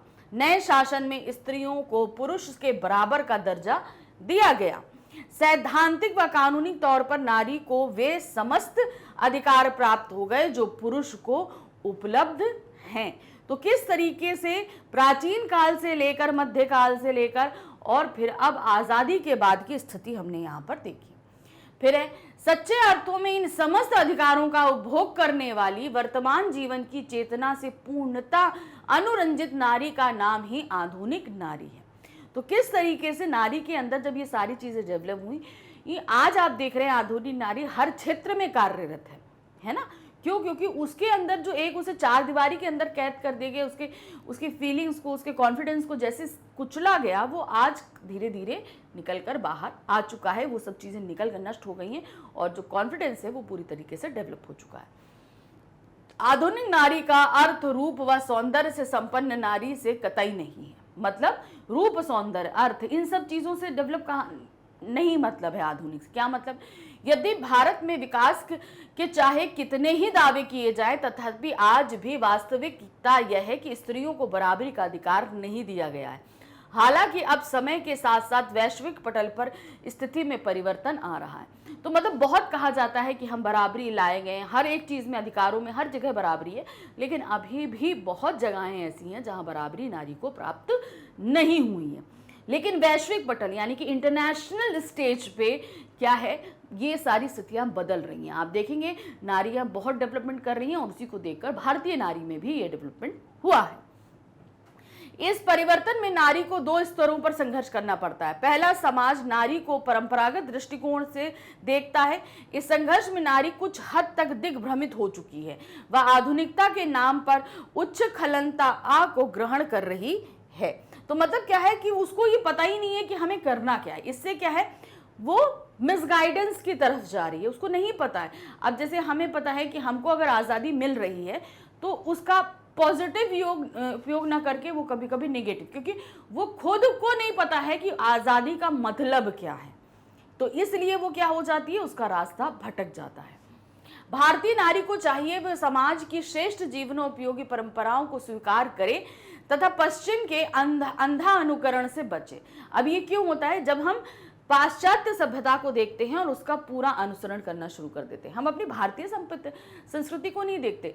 आप देखिए कि हमारी भारतीय, अब इसको एक छोटे से उससे समझिए, भारतीय नारी का परिधान साड़ी है, लेकिन आजकल क्या है, जीन्स टॉप टी शर्ट पहनिए, लेकिन वल्गैरिटी नहीं होनी चाहिए। ठीक है, तो मतलब हमें अपनी सोच से आधुनिक होना, ये नहीं कि परिधान, रहन सहन हमने सही सब कर लिया मगर हमारी सोच उतनी नहीं डेवलप्ड है। तो यहाँ आधुनिकता से तात्पर्य किसका है? आपकी सोच से, जिसे आपको अनुकरण करना है लेकिन आंख मूंद कर नहीं करना है। नारी के समक्ष दूसरा संघर्ष क्रियात्मक है। पुरुष नारी पर अपना अधिकार समझता है। सैद्धांतिक तौर पर वह नारी की स्वतंत्रता का हिमायती है, परंतु व्यवहारिक स्तर पर इसे प्रदान करने से हिचकिचाता है। वो बोलता है पुरुष की नहीं हमारे बराबर है, लेकिन वो बराबर अधिकार देने से हिचकता है। उच्च व शिक्षित वर्ग में भी इस कारण संघर्ष रहता है। इस बात का उदाहरण महिला आरक्षण विधेयक से है। सभी राजनीतिक दल इसे लागू करने का विरोध कर रहे हैं। सामान्य बुद्ध स्तर के समुदाय के बीच आज भी नारी जटिल परिस्थितियों में जीवन को व्यतीत कर रही है। नारी मुक्ति का प्रमुख आधार है उसका आर्थिक रूप से स्वावलंबी होना। जब नारी आर्थिक रूप से समर्थ होगी तब उसे निर्णय करने का अधिकार मिलेगा, यानी कि फाइनेंशियली जो है उसका आजाद होना जरूरी है। कभी कभी नारी भी अपने परिवार में प्रमुख स्थान नहीं दिला पाती। बाहर निकलने पर नारी को स्थान स्थान पर बाधाएं झेलनी पड़ती हैं। बुरे लोगों के संपर्क में पड़कर वह पतन के गर्त में चली जाती है। नारी की स्थिति में संभल कर रहना चाहिए। मतलब हम निकलते तो हैं, नारियां निकलती तो हैं बाहर, लेकिन उसका उपभोग करने वाले इतने लोग हैं कि उसको बहुत ज़्यादा डिस्ट्रॉय किया जाता है, जिससे वो जो है बहुत ज़्यादा प्रगति प्राप्त नहीं कर पाती। इसलिए इन स्थितियों, जब भी नारी बाहर निकले तो इन स्थितियों से उसे सतर्क रहना है कि कौन सही है कौन गलत है। इन सारी चीज़ों से संभल कर आगे बढ़ना है उसे। उन्हें समझना होगा जिस प्रकार उच्च शिक्षा, गंभीर चिंतन व श्रेष्ठ आचरण आदर्श पुरुष के सनातन लक्षण हैं, उसी प्रकार नारी के भी हैं। नारी को इन गुणों को आधुनिक संदर्भों में विकसित करना होगा। तो देखिए यहाँ पर जो हमने ये पूरा रचनात्मक लेख पढ़ा, यहाँ पर हमने ये देखा कि बहुत ही हैवी वर्डिंग इस्तेमाल करी गई। आप अगर इतनी हैवी वर्डिंग नहीं भी इस्तेमाल कर सकते हो तो कोशिश ये करिए कि जितना भी आप लिखें उनमें बहुत ही अच्छी क्वालिटी के वर्डिंग इस्तेमाल करिएगा। चलिए नेक्स्ट ऑप्शन देखते हैं, हमारे पास है फिल्मों की सामाजिक भूमिका। फिल्मों की सामाजिक भूमिका, अब इसको पहले टॉपिक को समझिए। फिल्म जो है, फिल्म को देखकर बहुत ज़्यादा लोग जो हैं वो प्रोत्साहित होते हैं, बहुत सारी चीज़ें सीखते हैं। तो इसलिए फिल्मों के ऊपर समाज की बहुत सारी भूमिका होती है कि वो ऐसी फिल्में दिखाएं जिसमें समाज का डेवलपमेंट हो। तो यहाँ पर फिल्मों की सामाजिक भूमिका अर्थात फिल्म जो बनती है उसका समाज में क्या भूमिका रहती है, ये चीज़ समझानी है। तो देखिए क्या है, फिल्में आधुनिक जीवन में मनोरंजन का सर्वोत्तम साधन है। ये समाज में एक बहुत बड़े वर्ग को प्रभावित करती है। फिल्मों के कलाकारों के अभिनय को लेकर अपने जीवन में उतारने की कोशिश करते हैं हम। इस दृष्टि से फिल्मों का सामाजिक दायित्व भी बनता है। वे केवल मनोरंजन का ही नहीं अपितु सामाजिक बुराइयों को दूर करने का भी साधन है। फिल्में समाज में व्याप्त विभिन्न बुराइयों को दूर करके स्वस्थ वातावरण के निर्माण में सहायता करती हैं। हालांकि समाज में रहते हुए इन बुराइयों की भयानकता का पता नहीं चलता। फिल्म देखकर इनकी बुराइयों से हम दो चार होते रहते हैं। मतलब हम लोग फिल्में देखते हैं तो कैरेक्टर से बहुत सारी चीज़ें सीखते हैं, अपने जीवन में उतारते हैं। इसलिए हमें हमेशा ये चीज़ों का सावधानी रखनी है कि फिल्में बनाते समय जो फिल्म मेकर्स होते हैं उन्हें हमेशा ऐसे कैरेक्टर बनाने चाहिए कि समाज में उन बुराइयों को ना उतारा जाए। उदाहरण स्वरूप प्यासा और प्रभात जैसी फिल्मों को देखकर अनेक नारियों ने वेश्यावृत्ति त्याग कर स्वस्थ जीवन जीना शुरू किया। अब देखिए बहुत सारे ऐसे थे जो बुरी काम कर रहे थे लेकिन अब उन्होंने अच्छा काम शुरू कर दिया। पा फिल्म असमय वृद्ध होने वाले बच्चों की कठिनाइयों को दर्शाती है। अब इस फिल्म में कितनी बड़ी चीज़ें बताई गई है, एक तरह की बीमारी है तो उस किस तरह की परेशानियों का उन्हें सामना करना पड़ता है। इसी प्रकार से फिल्में समाज का सूक्ष्म इतिहास प्रकट करती हैं। इतिहासकार जहां इतिहास की स्थूल घटनाओं का शब्दबद्ध करता है वहां फिल्में व्यक्ति के मन में छिपे उल्लास और पीड़ा की भावना को व्यक्त करती हैं। गदर फिल्म में भारत पाक युद्ध के 1971 की प्रमुख घटनाओं को दर्शाया गया। रंग दे बसंती फिल्म में आज़ादी के संघर्ष को संवेदनशील तरीके से दिखाया गया। गोदान में 1930 के समय के पूंजीपतियों के शोषण तथा किसानों की करुण जीवन गाथा को चित्रित किया गया। तो ये ऐसी फिल्में हैं जिन्होंने हमारे जीवन की बहुत ऐसी कठिनाइयों को निकाल के सामने रखा जो बहुत से लोग उसे फेस कर रहे थे। अब यहाँ पर देखिए, अब जैसे गदर फिल्म का है, 1971 में हम लोग नहीं थे लेकिन जो कुछ भी हुआ वो निकल कर सामने तो आया ना, सामने आया कि किस तरीके से चीजें होती हैं, क्या हो रही हैं सारी। आधुनिक समाज श्रेष्ठ साहित्यिक कृतियों से दूर होता जा रहा है। इस दूरी को कम करने में फिल्मों की अहम भूमिका है। आंधी और मौसम फिल्में कमलेश्वर की साहित्यिक कृतियों पर आधारित हैं जो शरद चंद्र चटर्जी के देवदा उपन्यास पर हिंदी व बांग्ला सहित कई भाषाओं में अनेक फिल्में बन चुकी हैं। तो किस तरीके से साहित्य से भी प्रेरणा लेकर बहुत सारी फिल्में बन रही हैं।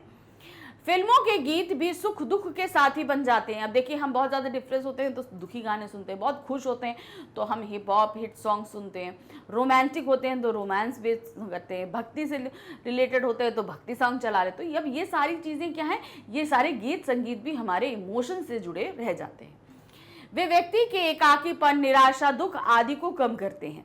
स्वतंत्रता दिवस व गणतंत्र दिवस पर ए मेरे वतन के लोगों गीत को सुनकर लोगों में आज भी देशभक्ति का जज्बा जाग उठता है।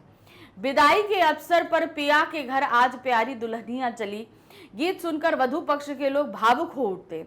हालांकि फिल्मों के केवल सकारात्मक प्रभाव ही समाज पर पड़ते हैं, ऐसा नहीं है। आज के युग में युवा फिल्मों से अधिक गुमराह हो रहे हैं। तो यहाँ तक अभी हमने देखा कि जो पॉजिटिव इफेक्ट पड़ रहे थे, ऐसा नहीं है कि सिर्फ पॉजिटिव पड़ते हैं, निगेटिव भी पड़ते हैं। बहुत सारे आजकल के यंगस्टर ऐसे हैं जो फिल्मों में हो रही बुराइयों को ग्रहण कर रहे हैं। फिल्मों में अपराध करने के नए नए तरीके दिखाए जाते हैं, ये तो हम देखते ही हैं, जिनका अनुसरण युवा करते हैं। नित्य प्रति हत्या के नए तरीके देखने में आ रहे हैं। बच्चे इससे सर्वाधिक प्रभावित होते हैं। वो झूठ बोलना, चोरी करना, घर से भागना आदि गलत आदतें प्रायः फिल्मों से ही सीखते हैं। नारी देह को प्रदर्शन की वस्तु फिल्मों में ही बनाई गई है। लड़कियां मिनी स्कर्ट को आधुनिकता का पर्याय समझने लगी हैं, तो लड़के कटी फटी जीन्स व गले में स्कार्फ को आकर्षण का केंद्र मानते हैं। आजकल के फिल्म निर्माता पैसा कमाने के लिए सस्ते गीतों पर अश्लील नृत्य करवाते हैं। तो देखिए, हमने जहां पर पॉजिटिव चीजें देखी सामाजिक व्यक्ति में, वहीं अब हम निगेटिव देख रहे हैं। छोटे छोटे बच्चों की जुबान पर चालू भाषा के गीत होते हैं। आजकल गानों में भी भद्दी गालियों का प्रयोग बढ़ने लगा है। फिल्मों के शीर्षक कमीने आदि बच्चों को गलत प्रवृत्ति की ओर अग्रसर कर रहे हैं। तो देखिए, फिल्म के जो टाइटल्स होते हैं वो भी क्या है, एक गाली होते हैं। तो ये क्या है, कहीं ना कहीं बच्चों को गलती जगह तो देके जा रहे हैं। तो ये सारी चीजें हमें देखनी है। फिल्मों के इस रूप की तुलना कैंसर से की जा सकती है। यह कैंसर धीरे धीरे हमारे समाज के शरीर को जहरीला कर रहा है। निष्कर्षतः कहा जा सकता है कि फिल्में समाज को तभी नई दिशा दे सकती हैं जब वे कोरी व्यावसायिकता से ऊपर उठे तथा समाज की समस्याओं को सकारात्मक ढंग से अभिव्यक्त करें। तो यहाँ पर हमने देखा फिल्मों का जो पॉजिटिव था, नेगेटिव था, और लास्ट में हमने अपने व्यूज बताए कि हमें फिल्मों को जो है बहुत अच्छा बनाना चाहिए जिससे लोगों के ऊपर कोई बुरा असर नहीं पड़े। चलिए अब देखते हैं नेक्स्ट हमारा टॉपिक है आधुनिक युग में कंप्यूटर। अब क्या था, आधुनिक युग में कंप्यूटर, भाई बहुत महत्वपूर्ण भूमिका है कंप्यूटर की आधुनिक युग में। हम इमेजिन ही नहीं कर सकते बिना कंप्यूटर के अपनी लाइफ। चलिए देखते हैं क्या है। वस्तुतः कंप्यूटर ऐसे यांत्रिक मस्तिष्कों का रूपात्मक व समन्वयात्मक योग है जो तेज गति से कम समय में अधिक से अधिक काम कर सकता है। ठीक है भाई, कंप्यूटर तो ऐसे ही करता है। अतः कंप्यूटर आधुनिक विज्ञान की सबसे बड़ी देन है। विज्ञान का प्रसार जिन जिन क्षेत्रों में होता जा रहा है उन क्षेत्रों में कंप्यूटर की उपयोगिता, उसकी लोकप्रियता व आवश्यकता निरंतर बढ़ती जा रही है। कंप्यूटर जीवन के हर क्षेत्र में पहुंच गया है। उसके प्रभाव का इतना असर है कि कोई भी व्यक्ति, चाहे वह उच्च वर्ग का हो या साधारण वर्ग का, कंप्यूटर सीखने की इच्छा रखता है। सभी चाहते हैं कि भाई हम कंप्यूटर सीखें, क्योंकि हम बहुत सारी ऐसी चीजें हैं जो उनमें करना चाहते हैं। इसकी बढ़ती उपयोगिता को देखते हुए सरकारें भी स्कूल व कॉलेज स्तर पर कंप्यूटर शिक्षा को अनिवार्य बना रही हैं। आजकल देखिए हम लोग के स्कूल में कंप्यूटर एजुकेशन बहुत ज़्यादा इंपॉर्टेंट हो गई है। हम देखिए अब बोर्ड में भी हम लोग का एक अलग से एक वो आ गया है सब्जेक्ट कंप्यूटर के बेसिस। आज रेलवे स्टेशनों, बस अड्डों, हवाई अड्डों, कारखानों से लेकर शिक्षण संस्थानों व अस्पतालों तक में कंप्यूटर ने अपनी जगह बना ली है। बैंकों के खातों के संचालन से लेकर पुस्तकों, पत्रिकाओं तथा समाचार पत्रों के प्रकाशन के क्षेत्र में कंप्यूटर ने क्रांति ला दी है। संचार के क्षेत्र में तो कंप्यूटर का एक छत्र राज है। टेलीफोन, मोबाइल सेवा आदि कंप्यूटर के बिना संभव नहीं है। इंटरनेट ने स्वग्राम की अवधारणा को सच कर दिया है। मतलब इंटरनेट के जरिए क्या है, पूरा विश्व क्या है, वो एक ग्राम की तरह हो गया है ना। फिर है यह भी कंप्यूटर की बदौलत ही हुआ है। अंतरिक्ष से चित्र लेने तथा उनका विश्लेषण करने का काम भी कंप्यूटर ही करता है। मौसम संबंधी घोषणाएं कंप्यूटर की गणनाओं पर आधारित होती हैं। यहां तक कि ज्योतिष विद्या भी कंप्यूटर आधारित हो गई है। मेडिकल क्षेत्र में कंप्यूटर जीवन रक्षक कवच बनकर अवतरित हुआ है। यह विभिन्न तरह से परीक्षाओं का विश्लेषण करके तुरंत मरीज की स्थिति बता देता है। तो देखिए कंप्यूटर हर क्षेत्र में आ चुका है। शल्य चिकित्सा में कंप्यूटर अहम भूमिका निभाता है। आधुनिक विज्ञान की सबसे बड़ी उपलब्धि रोबोट को माना जाता है, क्योंकि यह आज जटिल से जटिल कार्य विपरीत से विपरीत परिस्थितियों में सफलतापूर्वक संपन्न करता है। जैसे वेल्डिंग, पेंटिंग, आयरन गलाना, परमाणु भट्टी में के पास काम करना, भारी सामान उठाना, कचरा साफ करना आदि। ये सभी किसके द्वारा हो रहा है? रोबोट के द्वारा हो रहा है। अब रोबोट संचालित कैसे होता है? कंप्यूटर के द्वारा ही होता है। यह सब कार्य रोबोट के मस्तिष्क में लगा छोटा सा कंप्यूटर करता है। युद्ध में जासूसी करना, सही निशाने पर बम व मिसाइलें फेंकना आदि कार्य भी कंप्यूटर आसानी से कर लेता है। साथ साथ भवन निर्माण, क्षेत्र विकास, परिसर नियोजन आदि के लिए शिल्पकार को अधिक समय लगता है। कंप्यूटर का डिजाइनिंग प्रोग्राम क्षेत्र की लंबाई, चौड़ाई व आंकड़ों के अनुसार कुछ ही घंटों में नक्शा तैयार कर देता है। नए डिजाइन बनाने में यह कलाकार की भूमिका निभाता है। तो कितने अच्छे तरीके से ये कार्य करता है ये हम देखते हैं कि मतलब एक डिजाइनिंग के लिए मैन्युअली थोड़ा टाइम लगता है, थोड़ा क्या बहुत टाइम लगता है, लेकिन अगर कंप्यूटर के जरिए वो डिज़ाइन किया जाए तो बहुत ही जल्दी वो काम हो जाता है। कंप्यूटर के इतने फायदे देखकर कहा जा सकता है कि कंप्यूटर आज के युग की अनिवार्यता है। इसके बिना आधुनिक जीवन की कल्पना नहीं की जा सकती। इसके बावजूद यह एक मशीन है। इसका सदुपयोग या दुरुपयोग मानव की प्रवृत्ति पर निर्भर करता है।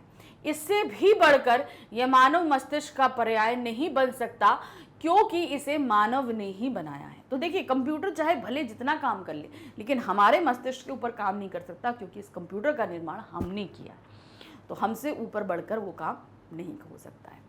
चलिए, ये हमारे हो गए 3 टॉपिक हमारे रचनात्मक लेख के। अब आते हैं हम अपने नेक्स्ट क्वेश्चन नंबर 8 पे। किन्हीं 2 प्रश्नों के उत्तर लगभग 60 शब्दों में दीजिए। अब हमारे पास क्या आ रहा है, हमारी बुक अभिव्यक्ति और माध्यम के प्रश्न हैं। प्रश्न संख्या 8 में 3 दिए गए हैं, 2 करने हैं, और ये 3 मार्क्स का एक क्वेश्चन है, यानी कि 3 मार्क्स का। तो ध्यान रखिएगा, 60 शब्दों में हमें इसे करना है। तो चलिए देखते हैं क्या है। कविता लेखन हेतु आवश्यक प्रमुख घटकों पर प्रकाश डालिए। जो कविता लेखन के लिए जो आवश्यक घटक हैं, हमें उन्हीं के बारे में लिखना है। तो देखिए यहाँ पर क्या है, कविता लिखने के लिए आवश्यक घटकों का ज्ञान होना बहुत जरूरी है, जो निम्नलिखित है। पहला है भाषा। हम जब कविता करेंगे तो हमारा भाषा पे कमांड होना अच्छा है, बहुत जरूरी है। कविता किसी न किसी भाषा में लिखी जाती है, अतः कविता लिखने के लिए भाषा का सम्यक ज्ञान होना आवश्यक है। हम भाषा, भाई आप हिंदी में लिखो, इंग्लिश में लिखो, पंजाबी में लिखो, मराठी में लिखो, बांग्ला में लिखो, जिस भी भाषा में आप कविता लिखेंगे तो उस भाषा पर आपकी कमांड होना चाहिए। और दूसरा, जिस समय आप लिख रहे हैं, जैसे आजकल का समय, आधुनिक समय, इसमें भी लिखा जा रहा है, तो इस समय की भाषा का आपको पूर्ण ज्ञान होना चाहिए। ये नहीं पता चला आज के समय में आपने प्राचीन भाषा के ज्ञान के साथ लिख दिया तो लोग समझ नहीं पाएंगे। तो सम्यक ज्ञान का तात्पर्य है कि जिस समय में लिखी जा रही है उस समय का अच्छी भाषा का ज्ञान होना चाहिए। अब है शब्द विन्यास। क्या है शब्द विन्यास? भाषा शब्दों से बनती है। शब्दों का एक विन्यास है जिसे वाक्य कहा जाता है। अतः कविता लिखने के लिए शब्दों के विन्यास का ध्यान रखना चाहिए।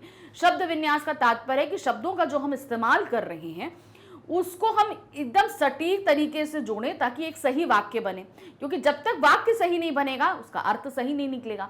तो शब्दों का इस्तेमाल सही तरीके से सही जगह पे करना ही शब्द विन्यास कहलाता है। काव्य शैलियों का ज्ञान होना चाहिए। वाक्य गठन की विशिष्ट प्रणाली को शैली कहा जाता है। कविता लेखन करते समय विभिन्न काव्य शैलियों का ज्ञान होना भी आवश्यक है। अब देखिए, हमने देखा है, हमने जब काव्य पढ़ा तो बहुत तरह की काव्य शैलियां हमने देखी है ना। आपको प्रतीकात्मक देखा, गेयात्मक देखा, अलंकारित देखा, तो बहुत तरह की शैलियां होती है। तो जब भी किसी कविता की रचना की जाती है तो काव्य शैलियों का ज्ञान होना भी हमारे लिए बहुत जरूरी होता है। नेक्स्ट क्वेश्चन है, नाटक का अर्थ स्पष्ट करते हुए बताइए कि नाटक साहित्य की अन्य विधाओं से किस प्रकार भिन्न है। नाटक और हमारी साहित्य की अन्य विधाएं। देखिए, साहित्य की एक विधा नाटक भी है, लेकिन वो बाकी विधाओं से अलग है, क्योंकि बाकी विधाएं सिर्फ क्या है, आपकी लिखित रूप में रहती है, जबकि नाटक जो है वो लिखित रूप से निकलकर किस में आ जाता है, दृश्य माध्यम में आ जाता है, मंचित किया जाता है, इसलिए ये अन्य विधाओं से अलग होता है। नाटक साहित्य की वह सर्वोत्तम विधा है जिसे पढ़ने सुनने के साथ देखा भी जा सकता है। नाटक शब्द की उत्पत्ति नट धातु से मानी जाती है। नट शब्द का अर्थ है अभिनय, जो अभिनेता से जुड़ा हुआ है। इसे रूपक भी कहा जाता है। भारतीय परंपरा में नाटक को काव्य की संज्ञा दी गई है। अभी किस तरीके से भिन्न है देखिए, नाटक और अन्य विधाओं में अंतर। हेडिंग डालेंगे, उसके बाद करेंगे। साहित्य की अन्य विधाएं अपने लिखित रूप में ही निश्चित और अंतिम रूप को प्राप्त कर लेती हैं। अब देखिए, कहानी होगी, आपका संरचनात्मक होगा, आलोचना होगा, उपन्यास होगा, जो भी है, साहित्य की जितनी भी विधाएं हैं वो सिर्फ लिखित रूप में ही अपना अंतिम रूप प्राप्त कर लेती हैं।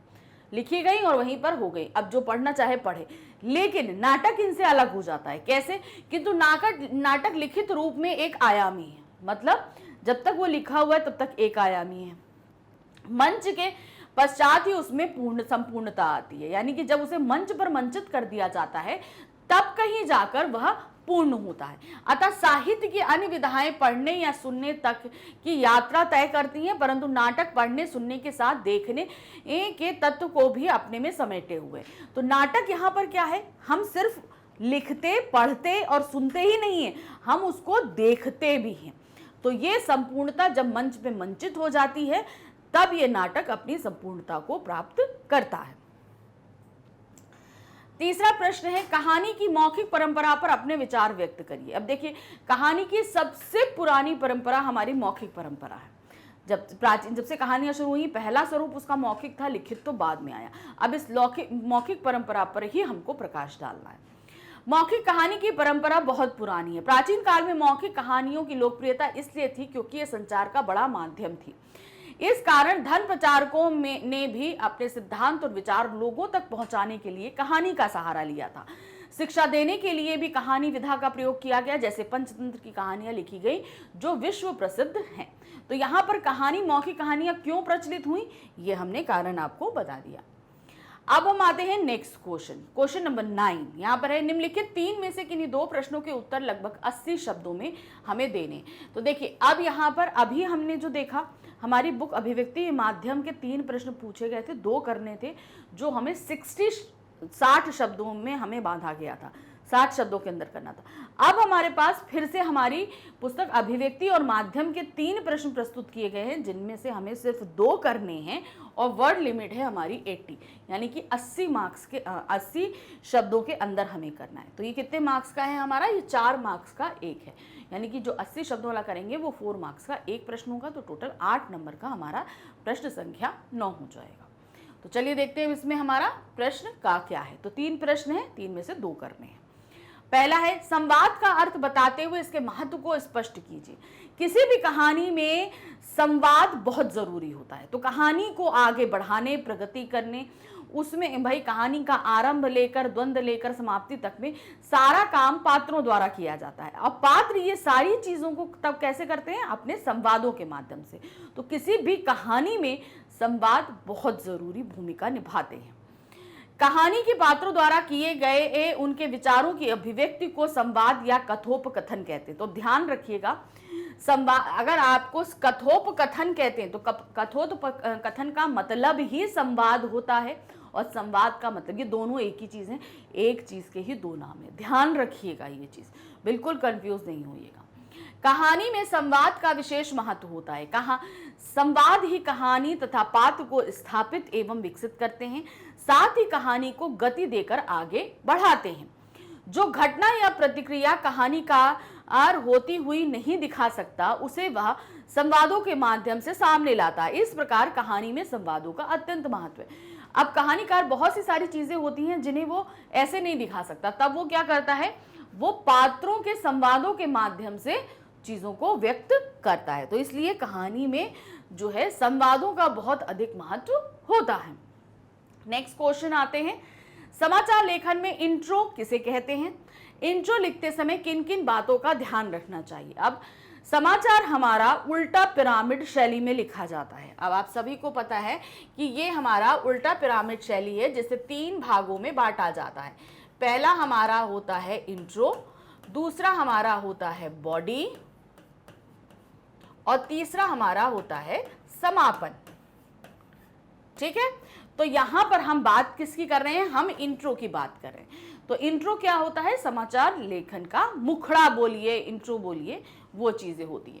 अब इसमें हमारे, जो आपको पता है, समाचार लिखते समय हमारे 6 ककार होते हैं, तो जो इंपॉर्टेंट 3 ककार होते हैं वो इंट्रो में ही पूछे जाते हैं। तो चलिए देखते हैं। इंट्रो यानी प्रस्तावना, समाचार का पहला अनुच्छेद होता है, यानी कि फर्स्ट पैराग्राफ हमारा इंट्रो होता है, जिसमें क्या हुआ के प्रश्न का उत्तर दिया जाता है, कोई घटना क्या घटी। यह मुख्य समाचार होता है जो थोड़े शब्दों में पाठक को बताता है कि क्या घटना घटित हुई है। इंट्रो को आमुख, मुखड़ा तथा लीड भी कहा जाता है। इंट्रो लिखते समय निम्नलिखित बातों को ध्यान में रखना चाहिए। तो इंट्रो आपको समझ में आ गया कि आपको तुरंत ही बता दिया जाता है कि क्या घटना घटी, पहले ही उसमें क्या घटना घटी, कहाँ घटी और क्यों घटी। ये 3 जो हमारे मेन प्रश्न होते हैं, ये हमारे इंट्रो में बता दिए जाते हैं। अब इंट्रो लिखते समय हमें किन बातों का ध्यान रखना है, ये देखिए। इंट्रो सारगर्भित, संक्षिप्त और ठोस होना चाहिए, मतलब जो भी हम देंगे उसमें सारा सार होना चाहिए, पूरी न्यूज का सार हो, पूरी तरीके से ठोस हो और संक्षिप्त, छोटा होना चाहिए। समीक्षकों के अनुसार आमुख यानी इंट्रो 30 से 35 शब्दों से अधिक नहीं होना चाहिए, यानी कि 30 to 35 शब्दों से ज्यादा नहीं होना चाहिए। इसमें किंतु परंतु लेकिन जैसे शब्दों से बचना चाहिए, क्योंकि ये शब्द इंट्रो को अव्यवस्थित या अयथार्थपरक बना देते हैं। तो ये किंतु परंतु लेकिन जैसे शब्द जो हैं वो इसे कहीं ना कहीं वास्तविकता से दूर ले जाते हैं, इसलिए इन शब्दों को हम इंट्रो में इस्तेमाल नहीं करते।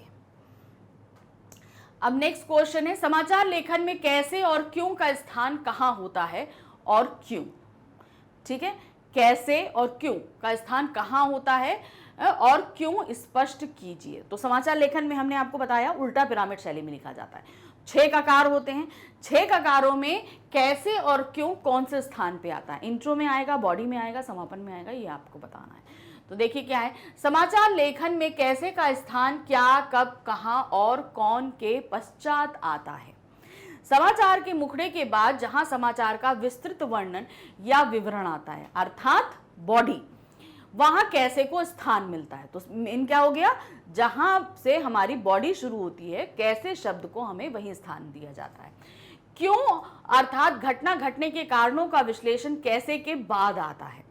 इस क्रम निर्धारण के पीछे मूल कारण यह है कि पाठकों की रुचि सबसे पहले एक घटना के तथ्यों की जानकारी में होती है, बाद में वह विस्तृत विवरण जानना चाहता है, अतः अंत में उसके कारणों पर मनन करना चाहता है। तो अब ये क्यों होता है, क्योंकि हम जब समाचार पढ़ते हैं तो हम सबसे पहले ये देखते हैं कि घटना क्या है, तो ये चीज हम इंट्रो में जान लेते हैं।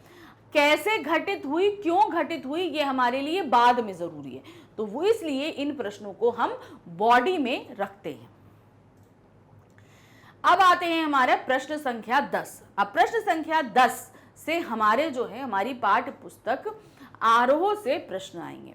सबसे पहले हमारे पास आ रहा है हमारे काव्य खंड के प्रश्न। ठीक है, आरोह भाग 2 के काव्य खंडों से प्रश्न आ रहे हैं। तो क्या दिया है, काव्य खंड पर आधारित निम्नलिखित 3 प्रश्नों में से किन्हीं 2 प्रश्नों के उत्तर लगभग 60 शब्दों में हमें देने हैं।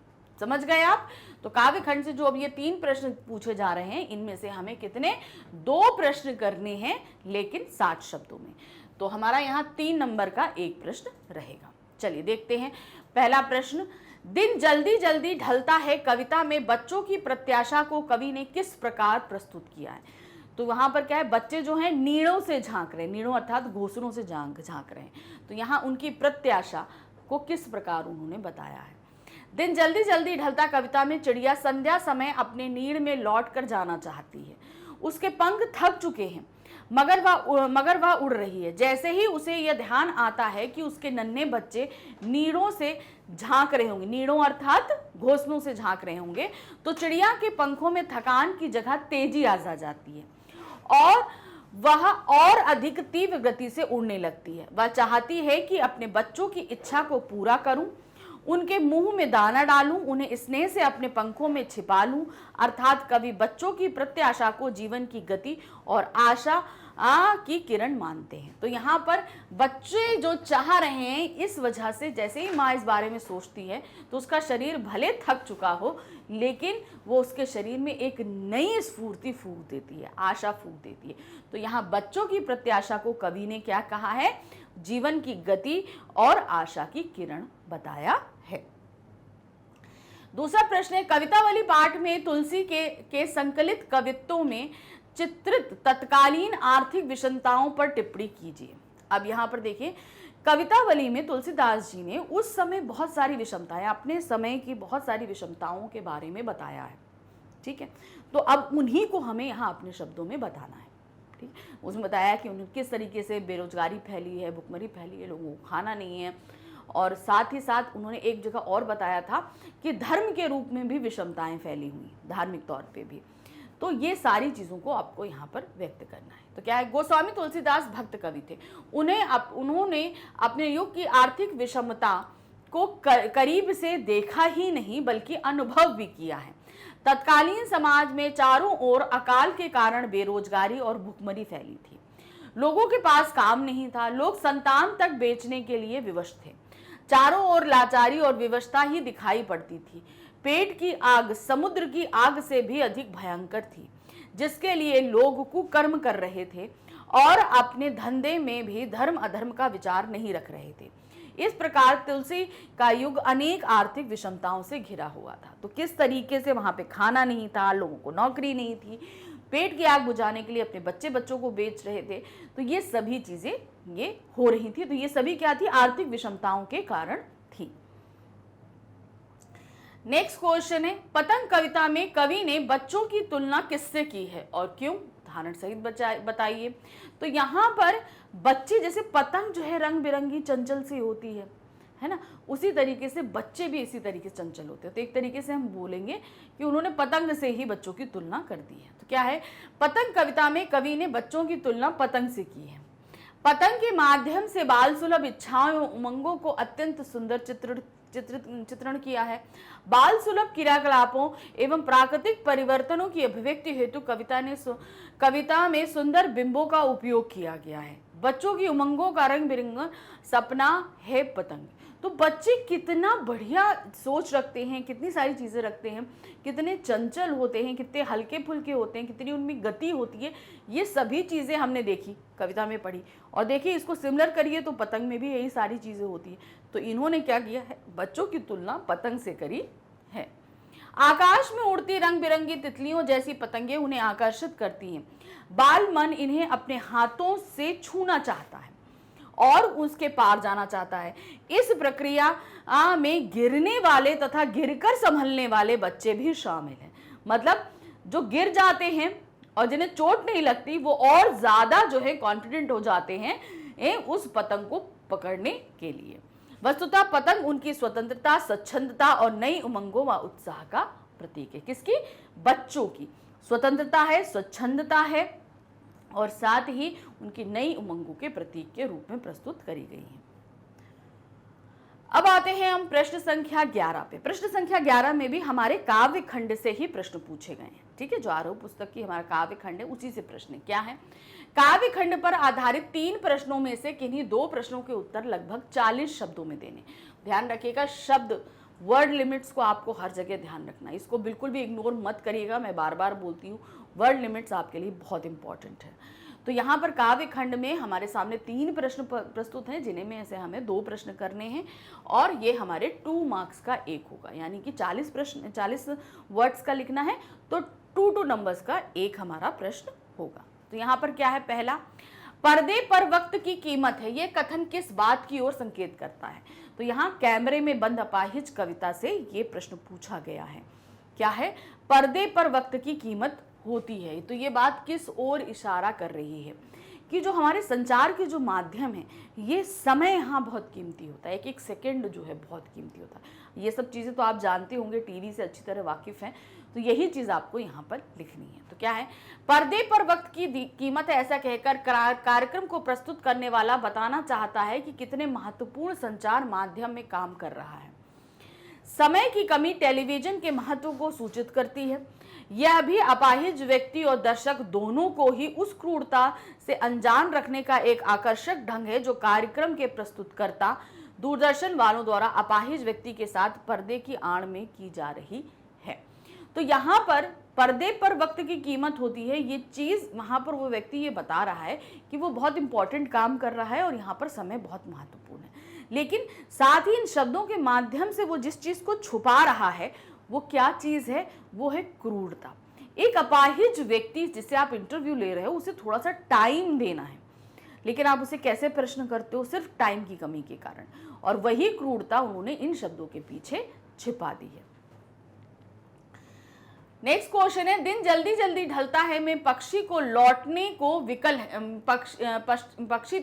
विकल है पर कवि में उत्साह नहीं है, ऐसा क्यों? अब कवि जो पक्षी हैं उनके बच्चे जो हैं उनके घरों पे इंतजार कर रहे हैं, तो उन्हें क्या है? जल्दी जल्दी अपने घर पे जाना है उनके बच्चे। लेकिन कवि बहुत उदास है। कारण क्या है? क्यों? क्योंकि घर पे उसके लिए इंतजार करने वाला कोई भी नहीं है। तो वही उसने क्या है कि वो शाम हो रही है तो वो जल्दी जल्दी कदम बढ़ाकर घर क्यों पहुंचे? क्यों? क्योंकि वहां पे तो उसका कोई इंतजार कर ही नहीं रहा है, इसीलिए उसके अंदर किसी भी प्रकार का उत्साह नहीं है। दिन जल्दी जल्दी ढलता है में पक्षियों को घोंसलों में उनकी प्रतीक्षा करते अपने बच्चों के स्मरण होने के कारण वे अपने घोंसले में पहुंचने के लिए व्याकुल हैं। तो क्यों? क्योंकि बच्चे इंतजार कर रहे हैं, इसलिए वो जल्दी घर पहुंचना चाहते हैं। इसके विपरीत कवि के घर में उसकी प्रतीक्षा करने वाला कोई नहीं है। उससे मिलने के लिए ना कोई व्याकुल है और ना ही कोई उत्कंठित है, इसलिए वह उसके लिए शीघ्रता, किसके लिए शीघ्रता करे। अतः पक्षी तो लौटने को विकल है, पर कवि में कोई उत्साह नहीं है। तो वो किसके लिए जल्दी घर पहुंचे, इसीलिए उसके अंदर किसी भी प्रकार का उत्साह नहीं है।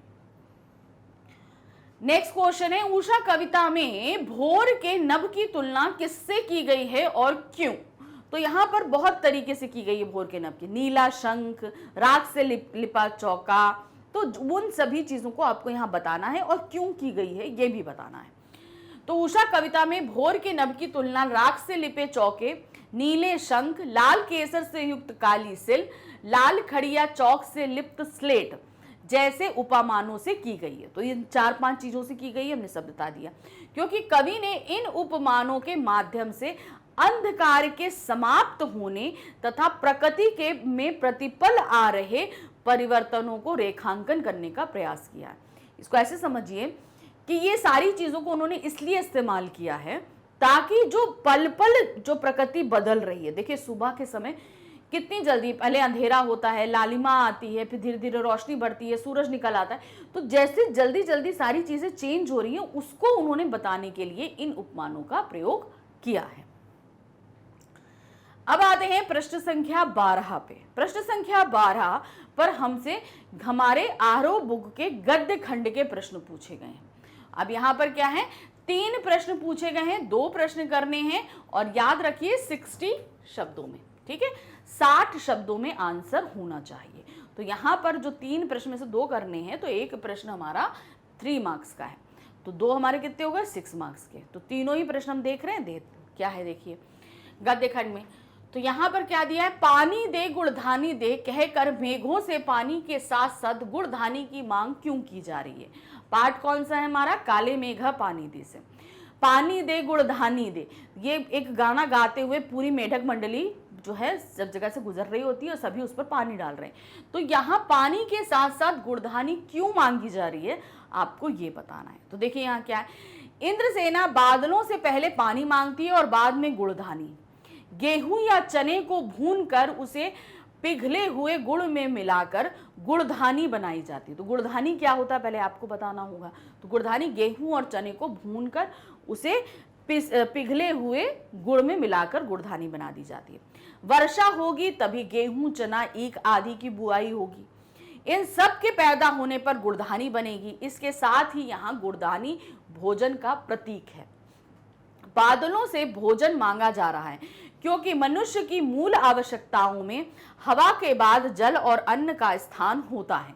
इसलिए इंद्रसेना पानी के साथ साथ गुड़धानी की मांग कर रही है। तो हमारी जो बेसिक नीड है हवा, जल और अन्न, तो अब यहाँ पर हवा तो उन्हें मिल रही है लेकिन जल नहीं था, तो उन्होंने इंद्रसेना ने पहले भगवान इंद्र से जल मांगा, फिर गुड़धानी मांगी, भाई जल बरसेगा तभी जौ चना गुड़ होगा, गुड़ होगा, ये सारी चीजें होंगी तभी गुड़धानी बनेगी। तो जो अन्न गुड़धानी क्या है, वो भोजन के प्रतीक के रूप में बताया गया।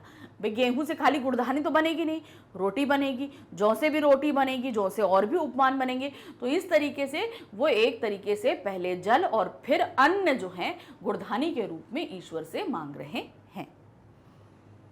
नेक्स्ट है, लुट्टन पहलवान का बचपन कैसा था। तो अब ये हमारा प्रश्न है पहलवान की ढोलक से। क्या है, लुट्टन पहलवान का बचपन किस तरीके से था। बचपन देखिए उसका अच्छा नहीं था, माता पिता उसके मर गए थे, उसकी विधवा सास ने उसको पाला। विधवा सास जो है समाज से बहुत ज़्यादा प्रताड़ित होती थी, इसी कारण उसके अंदर बहुत ज़्यादा गुस्सा भरा और इसी कारण वो एक पहलवान भी बना। तो इनके बचपन को ही आपको यहाँ एक्सप्लेन करना है। लुट्टन पहलवान जब 9 वर्ष का था तभी उसके माता पिता स्वर्ग से धार गए, किंतु भाग्य से उसका साथ दिया, उसकी छोटी उम्र में ही उसकी शादी हो गई। विधवा सास ने उसे पुत्र की तरह पाल पोस कर बड़ा किया। बचपन में उसका समय गाय चराने, दूध पीने और कसरत करने में बीतता था। गांव वाले उसकी सास को सताया करते थे, इसी कारण लोगों से बदला लेने की भावना से ही वह कसरत करने की ओर आकृष्ट हुआ। नियमित रूप से खूब कसरत करने से किशोरावस्था में ही वह गठीले शरीर वाला बन गया था।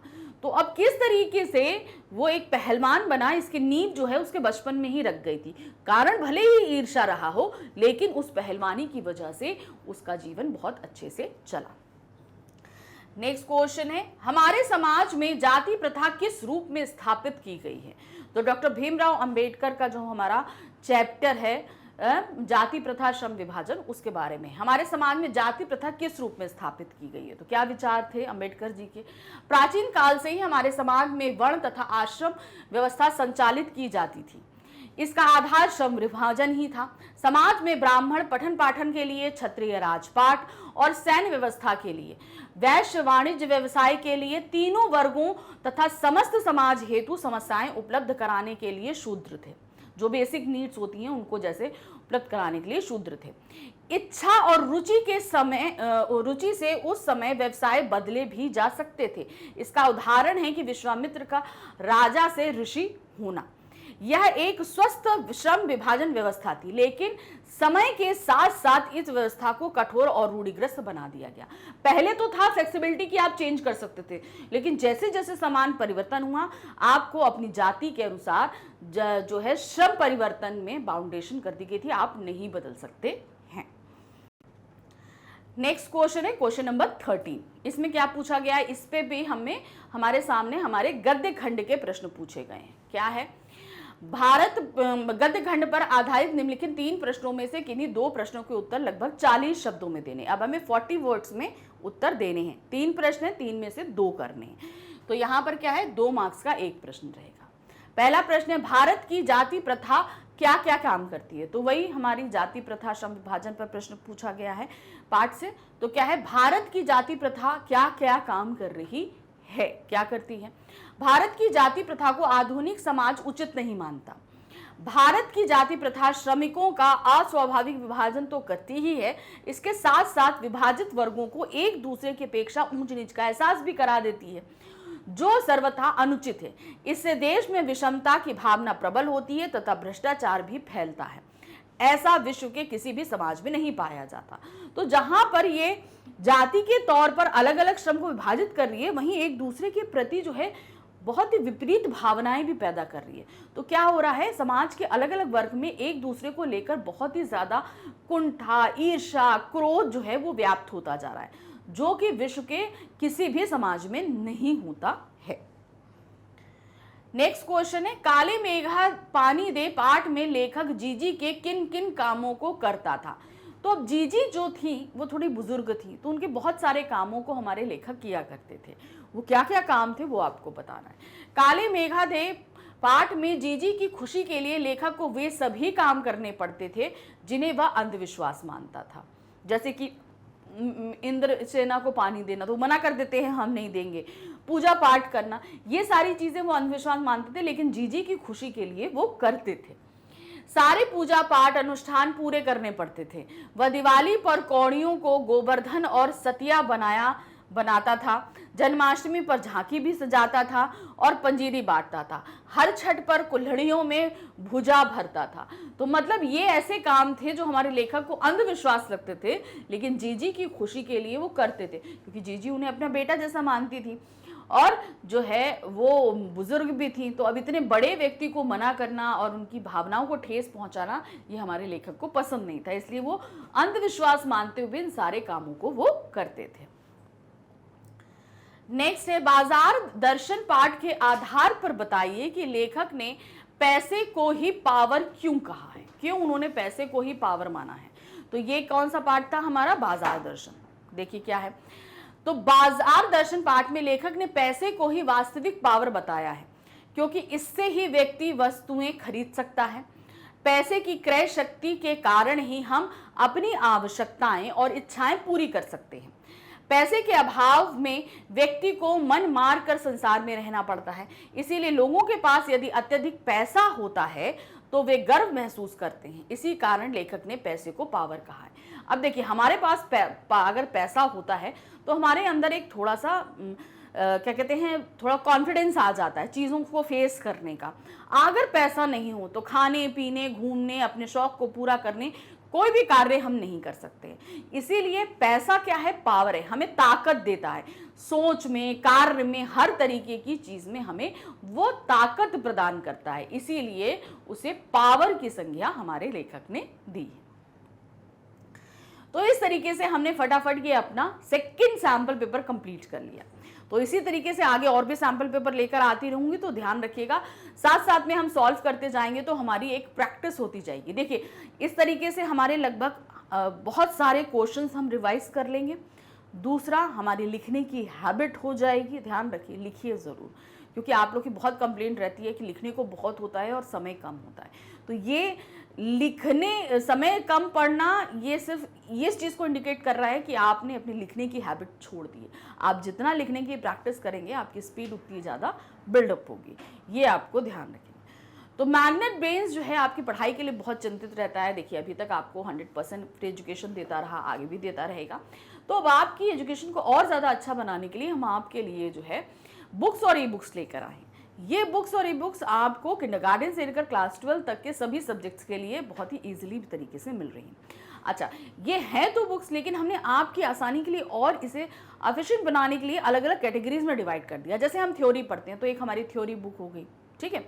फिर हम एमसीक्यूज करते हैं, एमसीक्यूज बुक हो गई। हम एनसीईआरटी सोल्यूशन करते हैं तो सोल्यूशन बुक हो गई। अब जैसे सैम्पल पेपर कर रहे हैं तो एक हमारी सैम्पल पेपर बुक हो गई।